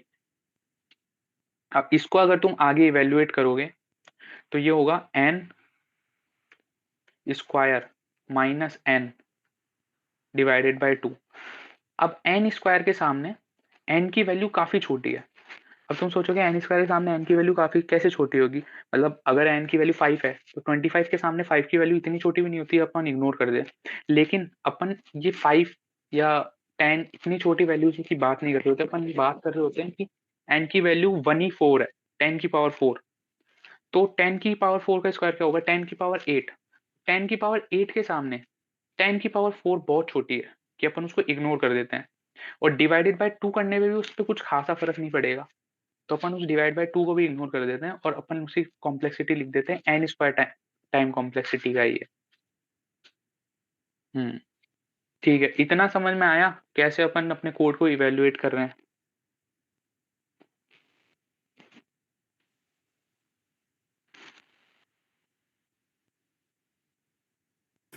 सर एक डाउट था, हाँ पूछो। एन का वैल्यू कैसे लेते हैं वो थोड़ा सा कंफ्यूज हो गए थे, बताइए। n का वैल्यू, यस, एन का वैल्यू हम क्या कैसे लेते थे, इनका वैल्यू उस टाइम समझ में नहीं आया।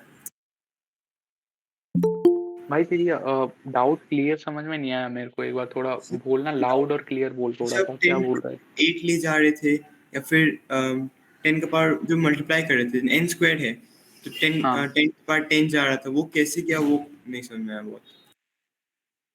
अच्छा, इसी वाले पार्ट में या फिर वो जो नीचे मैंने समझाया था 1-2 सेकेंड वाले में, इसी पार्ट में समझ में नहीं आया। बेसिकली बस एन का वैल्यू कैसे ले रहे हैं इन जनरल, वही समझ में नहीं आया किसी में भी। n कैसे ले रहे हैं, यस तो सर। n देख कैसे ले रहे हैं मैं बताता हूँ। मैंने तेरे को एक एरे दी, वो एरे की साइज है 1E4, और मैंने तेरे को बोला कि इस एरे के सारे एलिमेंट्स को 0 कर दे। तो तूने एक लूप चलाया तो सारे एलिमेंट्स को 0 कर दिया। तो अब ये तेरा लूप कितनी बार चला, n टाइम्स चला, और वो n की वैल्यू क्या है, n की वैल्यू उस एरे की साइज है। अब उस एरे की साइज जितनी होगी वो वैल्यू तू n में रख के और फिर कैलकुलेट करेगा। मतलब n की वैल्यू ऐसे हाइपोथेटिकली नहीं होगी कि यहाँ पे तेरे को n दे रखा है तो अपने आप n की वैल्यू है कुछ, वो n की वैल्यू किसी के ऊपर तूने कहीं पे n डिक्लेयर कर रखा होगा ना कि वो n की वैल्यू क्या है, 1E4 है, 1E5 है, तो उस चीज को तू रख यहाँ पे रखेगा n स्क्वायर में, और फिर वहां से तेरे को पता चलेगा कि एक्चुअल में वो कितने ऑपरेशन दे रहा है। समझ में आई बात। यस ठीक। ठीक है, चलो तो नेक्स्ट एग्जांपल में चलते हैं। हाँ, find time complexity of this code. इसमें क्या हो रहा है कि i1 से शुरू हो रहा है n तक जा रहा है, लेकिन i प्लस प्लस नहीं हो रहा जैसा अपन हर बार करते हैं। यहाँ पे हो रहा है i मल्टीप्लाई इक्वल टू 2, मतलब वो हर बार 2 से मल्टीप्लाई हो रहा है। तो देखो इसमें i की वैल्यू कैसे इंक्रीज होगी, सबसे पहले 1 होगी, फिर तुम्हारी 2 हो जाएगी, 4 होगी, 8 होगी, 16 होगी। 1 2 4 8 16 और ऐसे ऐसे करके 2 की पावर k, 2 की पावर k तक जाएगी। और जब ये 2 की पावर k n को क्रॉस कर जाएगी तो ये तेरा लूप ब्रेक हो जाएगा। मतलब 2 की पावर k जब ग्रेटर देन n हो जाएगा तो ये तेरा लूप ब्रेक हो जाएगा। तो दोनों साइड यहाँ पे लॉग ले लेगा तो k की वैल्यू आएगी log 2 बेस n। तो मतलब ये तेरा जो लूप है वो log 2 बेस n टाइम्स चलेगा। समझ में आई ये वाली बात। ये log वाला फैक्टर समझ में आया कि ये log कैसे आया यहाँ पे? क्योंकि देखो ये पहले आइट्रेशन में i की वैल्यू 1, दूसरे में 2, तीसरे में 4, चौथे में 8, 16 ऐसे करते करते i की वैल्यू 2 की पावर k अपन मान लेते हैं कोई सा आइट्रेशन में होगी और वो लास्ट आइट्रेशन होगा। लास्ट आइट्रेशन होगा या लास्ट प्लस 1 होगा। तो जब 2 की power k greater than n हो जाएगी तो वो अपना लूप ब्रेक हो जाएगा। तो वहां से अपन ने k की वैल्यू निकाली log 2 बेस n। तो अब ये जो k है ये एक्चुअल में क्या है? ये नंबर ऑफ लूप्स ही तो है कि कितनी बार चला। यहाँ पे k की वैल्यू क्या थी? 0 थी, मतलब 2 की पावर 0, यहाँ पे 2 की पावर 1 थी, 2 की पावर 2 थी, ऐसे करते करते अपन 2 की पावर k तक गए थे। तो मतलब ये तेरा लूप k टाइम चला था। तो ऐसे कंडीशन में जहाँ पे तुम्हारे ऐसे पावर वाइज इंक्रीज हो रही होती है चीज, तो वहां पे तुम्हारे लॉग का फैक्टर आता है। यहाँ पे मल्टीप्लाई इक्वल टू 2 था तो यहाँ पे log 2 बेस n आया है। अगर मल्टीप्लाई इक्वल टू 3 होता तो यहाँ पे 2 की जगह तुम्हारे 3 आ जाता, पर अब यहाँ पे 2 ही है। ठीक है।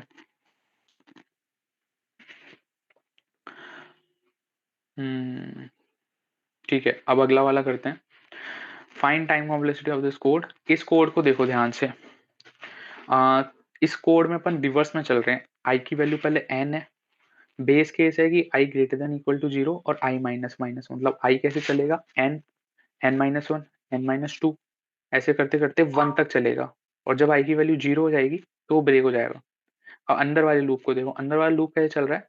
j इज इक्वल टू 0 से लेके i तक जा रहा है और j प्लस 2 हो रहा है। मतलब i की जितनी वैल्यू है उतने टाइम से चलेगा और j प्लस 2 होगा। तो अब ऐसे कंडीशंस में क्या करना होता है? अपन को बाहर वाले हर लूप के लिए ये देखना होता है, हर आइटरेशन के लिए देखना होता है अंदर वाला कितनी बार चल रहा है।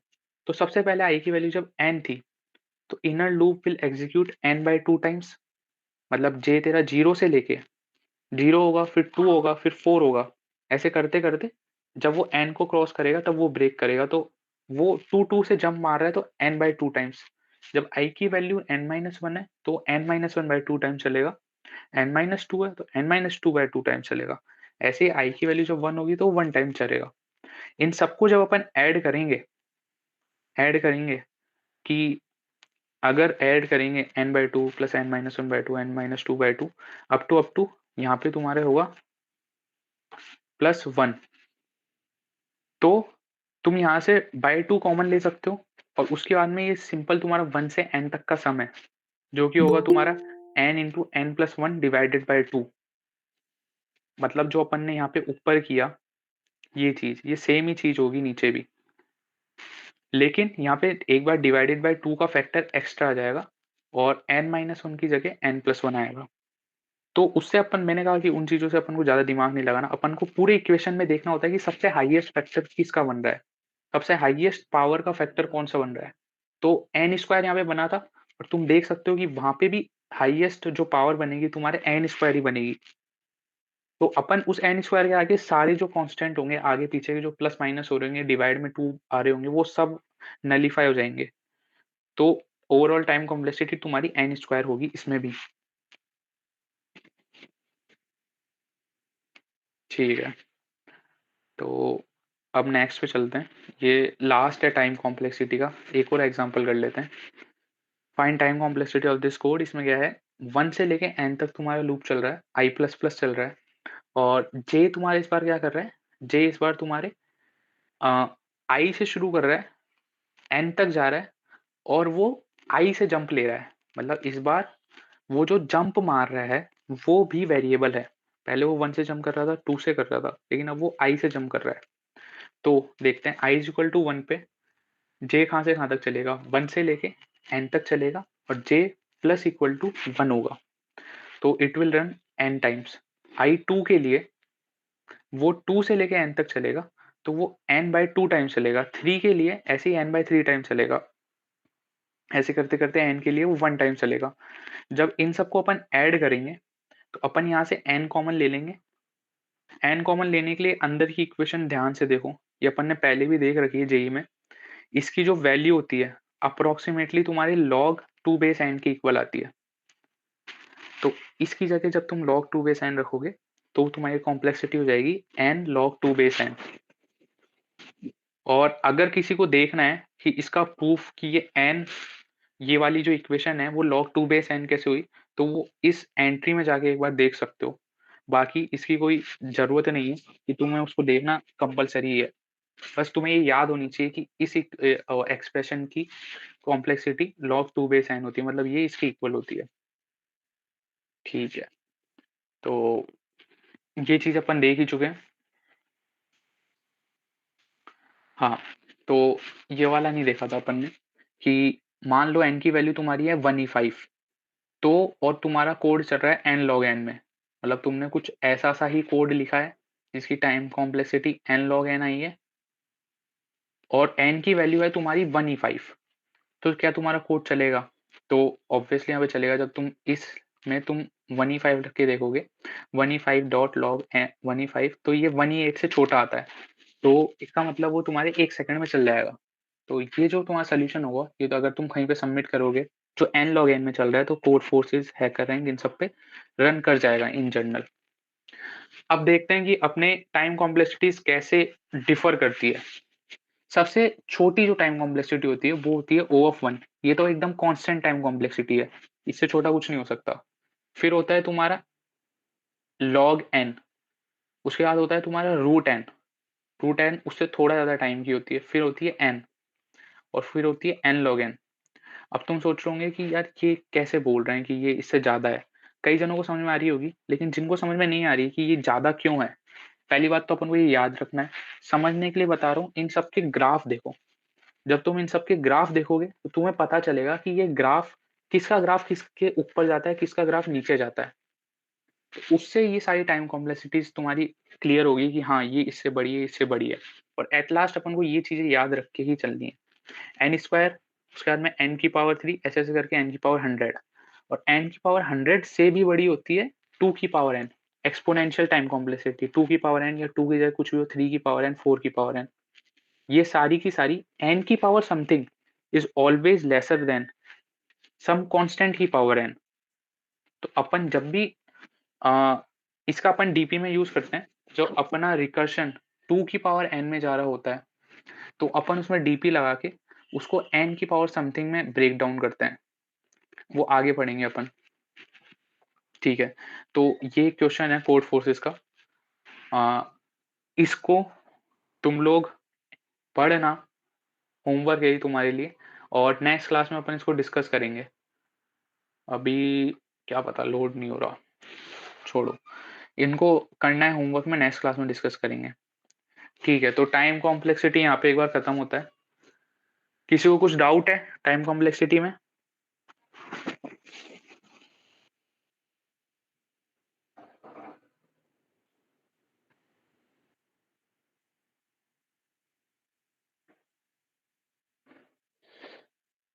क्लियर हो गया सब कुछ?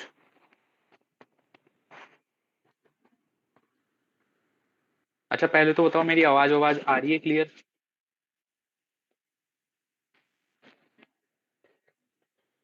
ठीक है,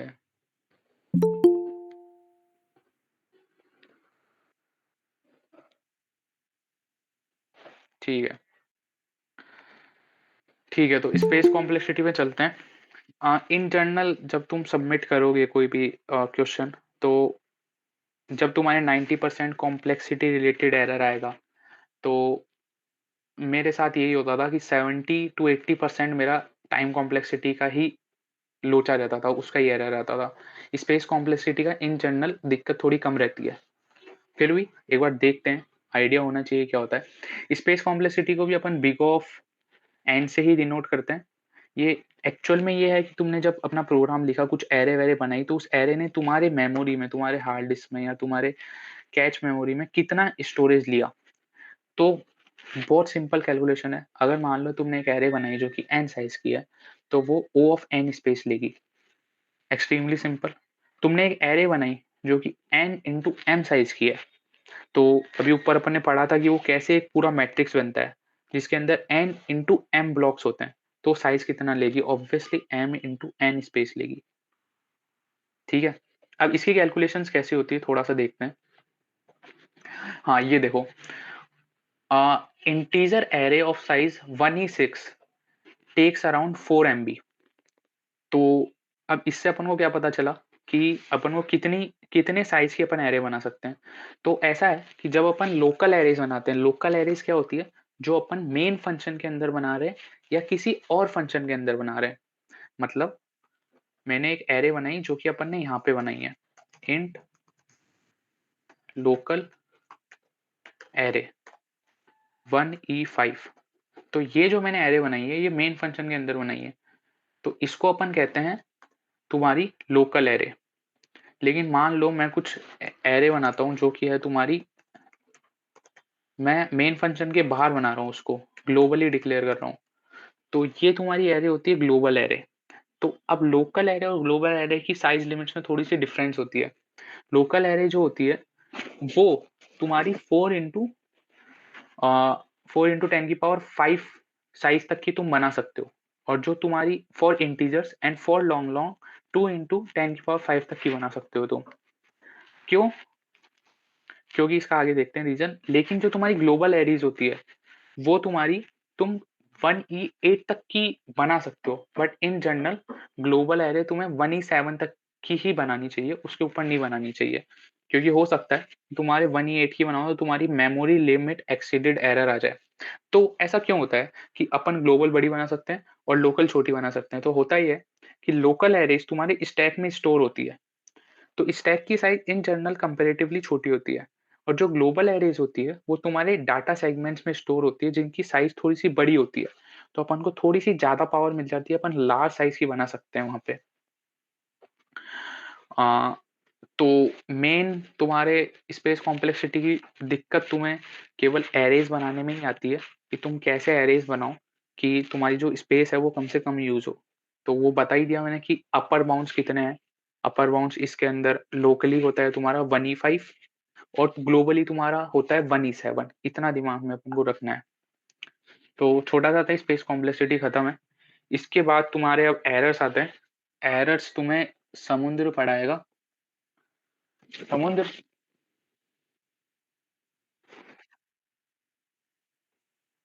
किसी को कुछ डाउट है तो पूछ लो एक बार, जितना अभी अपन ने पढ़ा है उन सब में।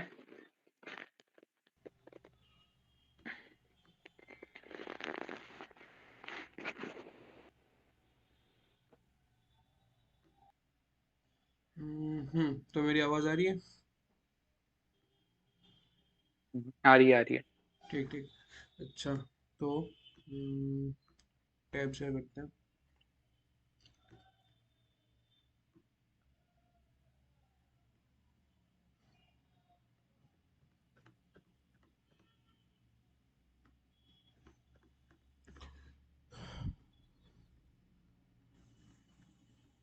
अच्छा, तो देखो अब तुम लाइक एक बार कुछ भी खोलो। देखो कोड फोर्सेस में जाता हूँ ना एक बार, या फिर कोड फोर्सेस खोल लेता हूँ मैं।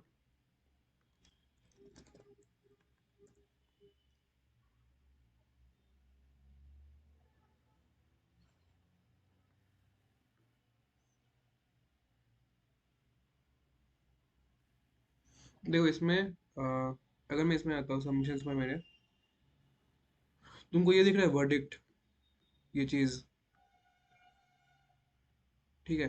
तो ये जो चीज़ होती है ना इसको बोलते हैं वर्डिक्ट, ठीक है। तो ये एक्सेप्टेड मतलब तो चल गया तुम्हारा। बट बाकी देखो कई तरह के वर्डिक्ट आ सकते हैं, लाइक रॉन्ग आंसर आ सकता है, या फिर इसमें कंपाइलेशन एरर आ सकता है, ठीक है। फिर तुम्हारा आ सकता है कि टाइम लिमिट एक्सीडेड। एक और बहुत रेयर टाइप का होता है, वो होता है कि तुम्हारा मेमोरी लिमिट एक्सीडेड, ठीक है। तो अगर लाइक उनमें से कुछ भी आया तुम्हारा, तो तुमको पता होना चाहिए कि कहाँ पे गलती हो रही है, और ताकि तुम अपने कोड को डिबग कर सको विद इन द कॉन्टेस्ट, और तुम चेंज करके कुछ भी करके मतलब ट्राई कर सको कि एक्सेप्ट हो जाए। तो उसके लिए हम लोग ये पार्ट पढ़ेंगे, ठीक है। अच्छा, तो देखो इसमें ये मेनली ऑनलाइन प्लेटफॉर्म्स में आता है कॉन्टेस्ट के टाइम, तो उस हिसाब से देखना, ठीक है। तो पहले आता है कंपाइलर एरर, ठीक है। इसका मतलब है कि तुम कुछ गलत ही लिख रहे हो, लाइक तुम जो लिख रहे हो वो प्रोग्राम रन करेगा, सही आउटपुट देगा वैसा कुछ नहीं है।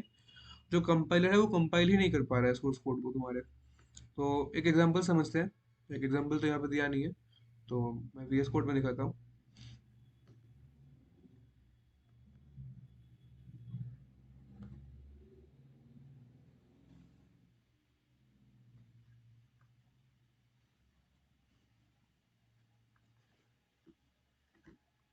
ठीक है, आई गेस मेरा वीएस कोड दिख रहा होगा, दिख रहा है ना वीएस कोड?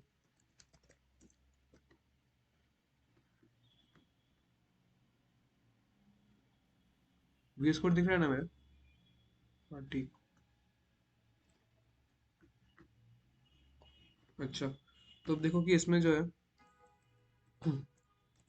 अगर मैं कोई ऐसे लिख दूँ I N T A equal to ऐसा कुछ, ठीक है, तो अब मैं रन करने जाऊंगा तो रन ही नहीं होगा, कंपाइलर एरर दे देगा। लाइक इसको तो मैं रन करूँ, देखो तुम्हारा कंपाइलर एरर यहाँ पे एरर दे रहा है, ठीक है, तो ये हो गया तुम्हारा कंपाइलर एरर, मतलब कोड कंपाइल ही नहीं होगा तुम्हारा, ठीक है। और फिर आता है तुम्हारा जो नेक्स्ट टाइप का एरर है, वो आता है तुम्हारा रॉन्ग आंसर।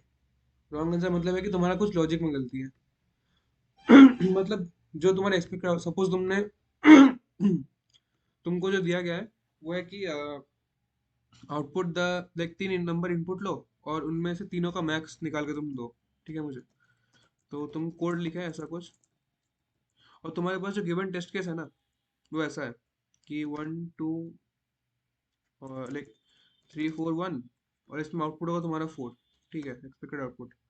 तो तुमने ये किया, और बट लाइक क्वेश्चन में जो लॉजिक है उसके अकॉर्डिंग तुमको तीनों का मैक्सिमम लेना चाहिए, बट तुमने कुछ गलती की और तुमने बस दो का आउटपुट लेके कर दिया, like max of A comma B तुमने आउटपुट कर दिया, ठीक है। तो इसमें क्या होगा ना, इसमें तुमको मिल जाएगी गलती, कि मतलब इसमें देखो तुम्हारा ये गिवन टेस्ट केस जो है वो तो पास कर गया, तो तुमको लगा कि तुमने कोड सही लिखा है, बट तुम जब सबमिट करने जाओगे तो उसका कोई अगला टेस्ट केस जो होगा वो तुमको दिखा देगा कि नहीं तुम्हारी इसमें गलती है, ठीक है। तो इसमें तुमको लाइक ये डिबग करना थोड़ा सा मुश्किल होता है, क्योंकि इसमें तुमको एरर पॉइंट आउट करके कोई देता नहीं है। तो इसको तुमको अपना दिमाग लगा के ठीक करना होगा कि लाइक इसमें सी होना चाहिए तो होगा, ठीक है। तो ऐसे होता है ये,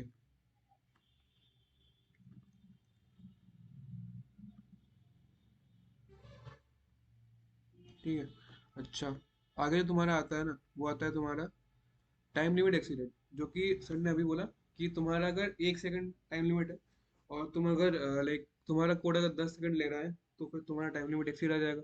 सपोज कि तुम्हारे पास कोई एरे है, जो कि लाइक एरे का साइज तुमको बोला गया था कि 1 ही 5 का होगा, बट तुमने लाइक एन स्क्वायर कुछ लगा दिया, लाइक तुमने इनपुट लिया एन का, और फिर सपोज तुमने कुछ क्यू भी लिया, क्यू क्वेरीज है तुम्हारे पास, कोई क्वेश्चन में क्यू क्वेरीज है, तो तुम हर क्वेरी के लिए तुम लोग एक एन का लूप लगा रहे हो, ठीक है। तो इसमें तुमको आ जाएगा टीएलई। क्यों? क्योंकि एन भी तुम्हारा 1 ही 5 ऑर्डर का है, क्यू भी तुम्हारा 1 ही 5 ऑर्डर का है, ठीक है। तो तुम्हारे पास 1 ही 8 मैक्स ऑपरेशन हो सकते हैं, ठीक है, एक सेकंड में मोटा मोटी 1 ही 8 ऑपरेशन होते हैं। बट तुम्हारा इसमें O of N into Q चला जाएगा, तुम्हारा time complexity at least O of N into Q, अगर तुम इसके अंदर सब कुछ ओ ऑफ 1 का करते हो तो ओ ऑफ 1 ऑपरेशन लिख देते हैं इसमें, ठीक है। तो तुम्हारा अगर ओ ऑफ एन इंटू क्यू चला गया तो वो तो 1 ही 10 हो जाएगा। तो उसके लिए, उसको रन करने के लिए तुम्हारे पास लग जाएगा 100 सेकंड, ठीक है। तो 100 सेकंड्स, जो कि टीएलई देगा तुमको, ठीक है। तो टीएलई का कॉन्सेप्ट समझ में आया क्या, मतलब मोस्ट एनकाउंटर एरर तुम्हारा यही होगा, टीएलई या फिर रॉन्ग आंसर। टीएलई समझ में आ गया कि टीएलई क्या होता है? 10 कुछ भी लिख दो चैट में, या फिर थम्स अप रिएक्ट कर दो।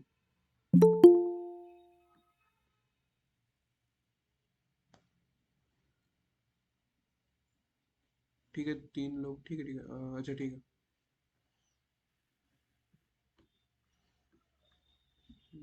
फिर तुम्हारा आता है रन टाइम एरर, ठीक।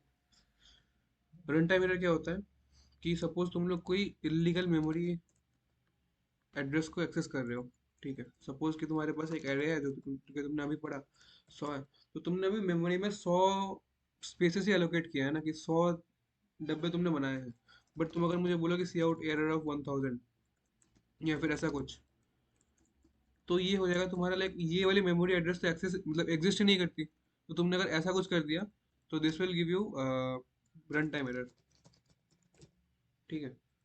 ये भी तुमको दिख जाता है कि शायद वो बोल देता है कि रन टाइम एरर, तो तुम लाइक चेक कर सकते हो कि जब भी तुम कोई एरे का एलिमेंट एक्सेस कर रहे हो तो वो सेफ है कि नहीं, ऐसा तुम चेक कर सकते हो, ठीक है, कि मतलब वो 0 से लेके n-1 तक है कि नहीं, वो चेक लगा के तुम ये प्रिवेंट कर सकते हो। तो लाइक जनरल है, लाइक तुम धीरे धीरे करोगे तो तुमको दिखने लगेगा कि कहाँ पे आ सकता है एरर। तो ये उतना इनकाउंटेड नहीं होता रन टाइम एरर भी। ठीक है। बाकी एक और बात हो सकता है कि जब तुम लाइक ऐसा कुछ एग्जांपल मान लो आई एन टी तुम इनपुट ले रहे हो ना, सी आई एन टी ए ले लो, और तुम सी इन ले रहे हो ए, और तुम कहीं पे ए बाई लाइक सी आउट तुम 5/a कर रहे हो। ठीक है। बट तुमने ये ध्यान नहीं दिया कि तुम्हारा जो ए है वो 0 से लेके 1E5 तक हो सकता है, और सपोज 0 पे कोई स्पेशल केस है तो ए इक्वल टू 0 के लिए तुम्हारा फेल कर जाएगा, मतलब सो गिव्स रन टाइम एरर। ठीक है। तो ये हो गया तुम्हारा रन टाइम एरर। अच्छा, रन टाइम एरर क्लियर है, मतलब यहाँ तक क्लियर रन टाइम एरर क्या होता है।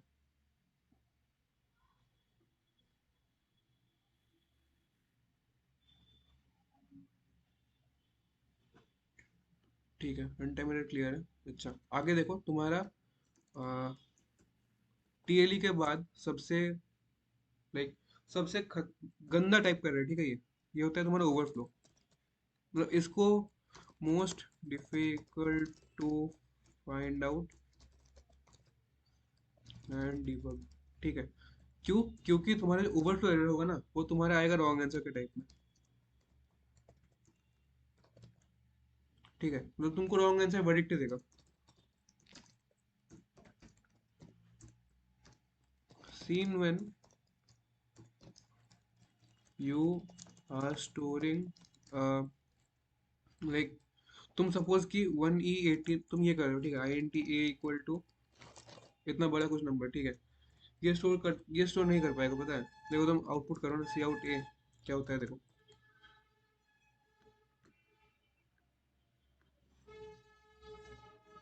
देखा, मैंने तो इनपुट किया था ये, बट आउटपुट आ रहा है तुम्हारे तुम्हारे पास ये, ठीक है। या फिर सपोज तुम्हारे पास I N T X equal to कुछ ऐसा नंबर है जो कि स्टोर हो सकता है, ठीक है। और तुम इसमें ए के अंदर स्टोर कर रहे हो x into x into x into x, हाँ ऐसा कुछ, ठीक है। कि मतलब तुम सब इसको इतने बार मल्टीप्लाई कर रहे हो एक्स को। अब देखो कि एक आउटपुट क्या आता है। देखो ये नेगेटिव में चला गया, ठीक है। बट हम पॉजिटिव नंबर को मल्टीप्लाई कर रहे हैं ना, तो इसमें नेगेटिव कैसे आ सकता है। उसका कारण ये है ना कि आई एन ये हमने डिक्लेयर किया है कि आई एन टी टाइप का है। अच्छा ये बताओ कि एरर क्या हो रहा है, समझ में आया ना सबको कि गलती कहाँ पे हो रही है। ये समझ में आया, फिर मैं बताता हूँ कि क्यों हो रहा है।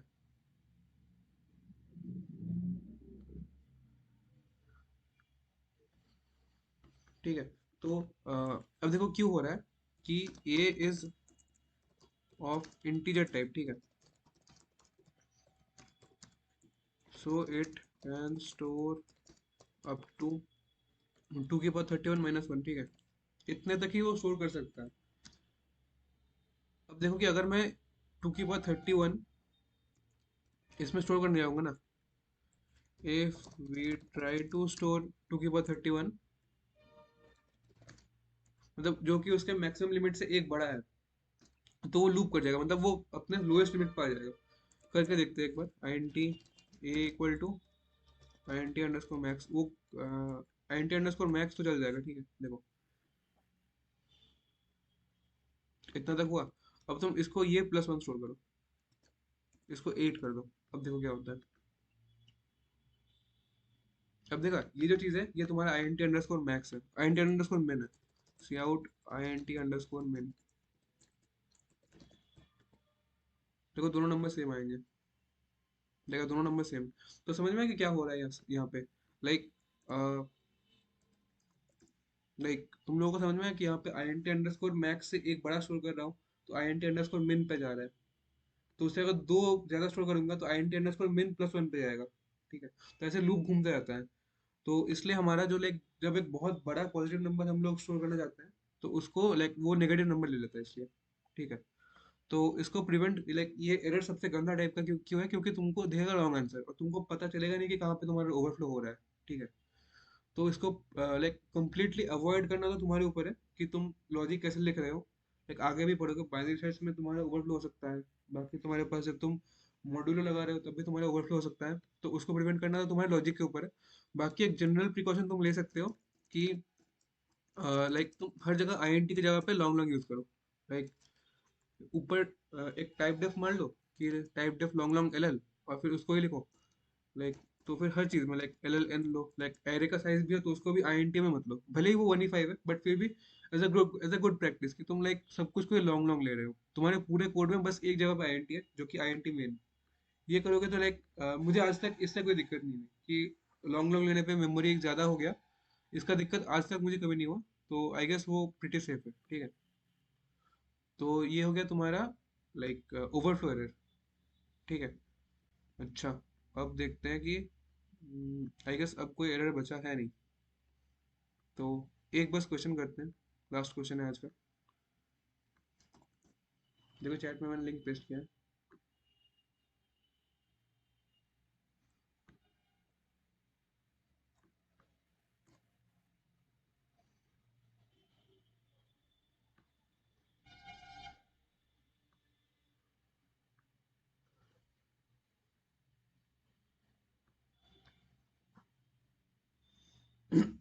तो इसमें देखो कि तुमको ये दिख रहा होगा क्वेश्चन, ठीक है। कुछ करना नहीं है, बस सम ऑफ एलिमेंट्स इन एरे करना है, जो कि हमने पहले भी किया हुआ है। बट इसमें एक चीज देखो कि इसमें जो कॉन्स्टेंट्स दिए हुए हैं ना, तो एरे का हर एक एलिमेंट 10 to the power 10 होगा, ठीक है। तो अगर तुम इसको INT ले लोगे तो एक सब जगह पे INT कर दो, INT टाइप का एरे ले लोगे ना, और सम को भी अगर INT ही कर दो, ठीक है।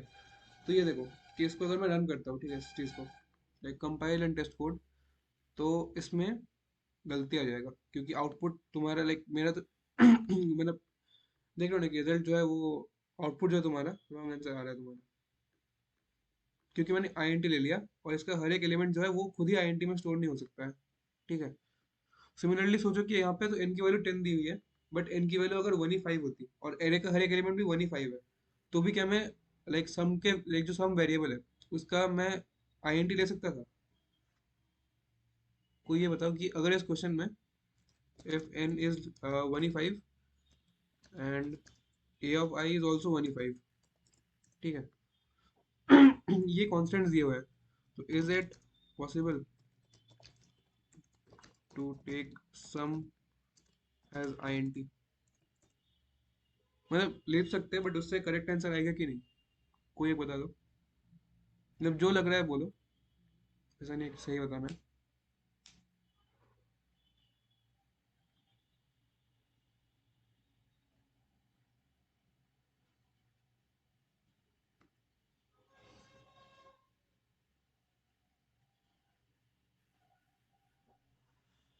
हाँ ठीक है, बाकी लोगों को क्या लग रहा है, लाइक जिनको लग रहा है कि हम लोग ले सकते हैं सम को INT, वो एक बार हैंड रेज कर दो।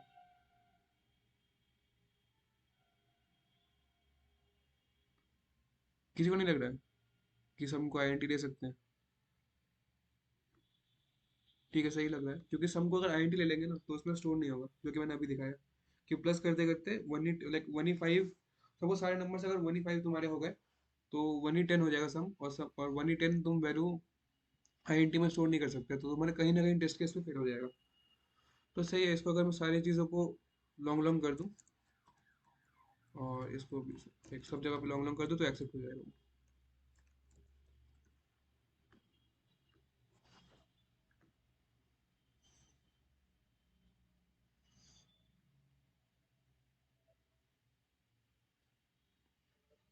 तो तुम देख सकते हो कि एक्सेप्ट हो गया क्योंकि मैंने लॉन्ग लॉन्ग कर दिया था, ठीक है।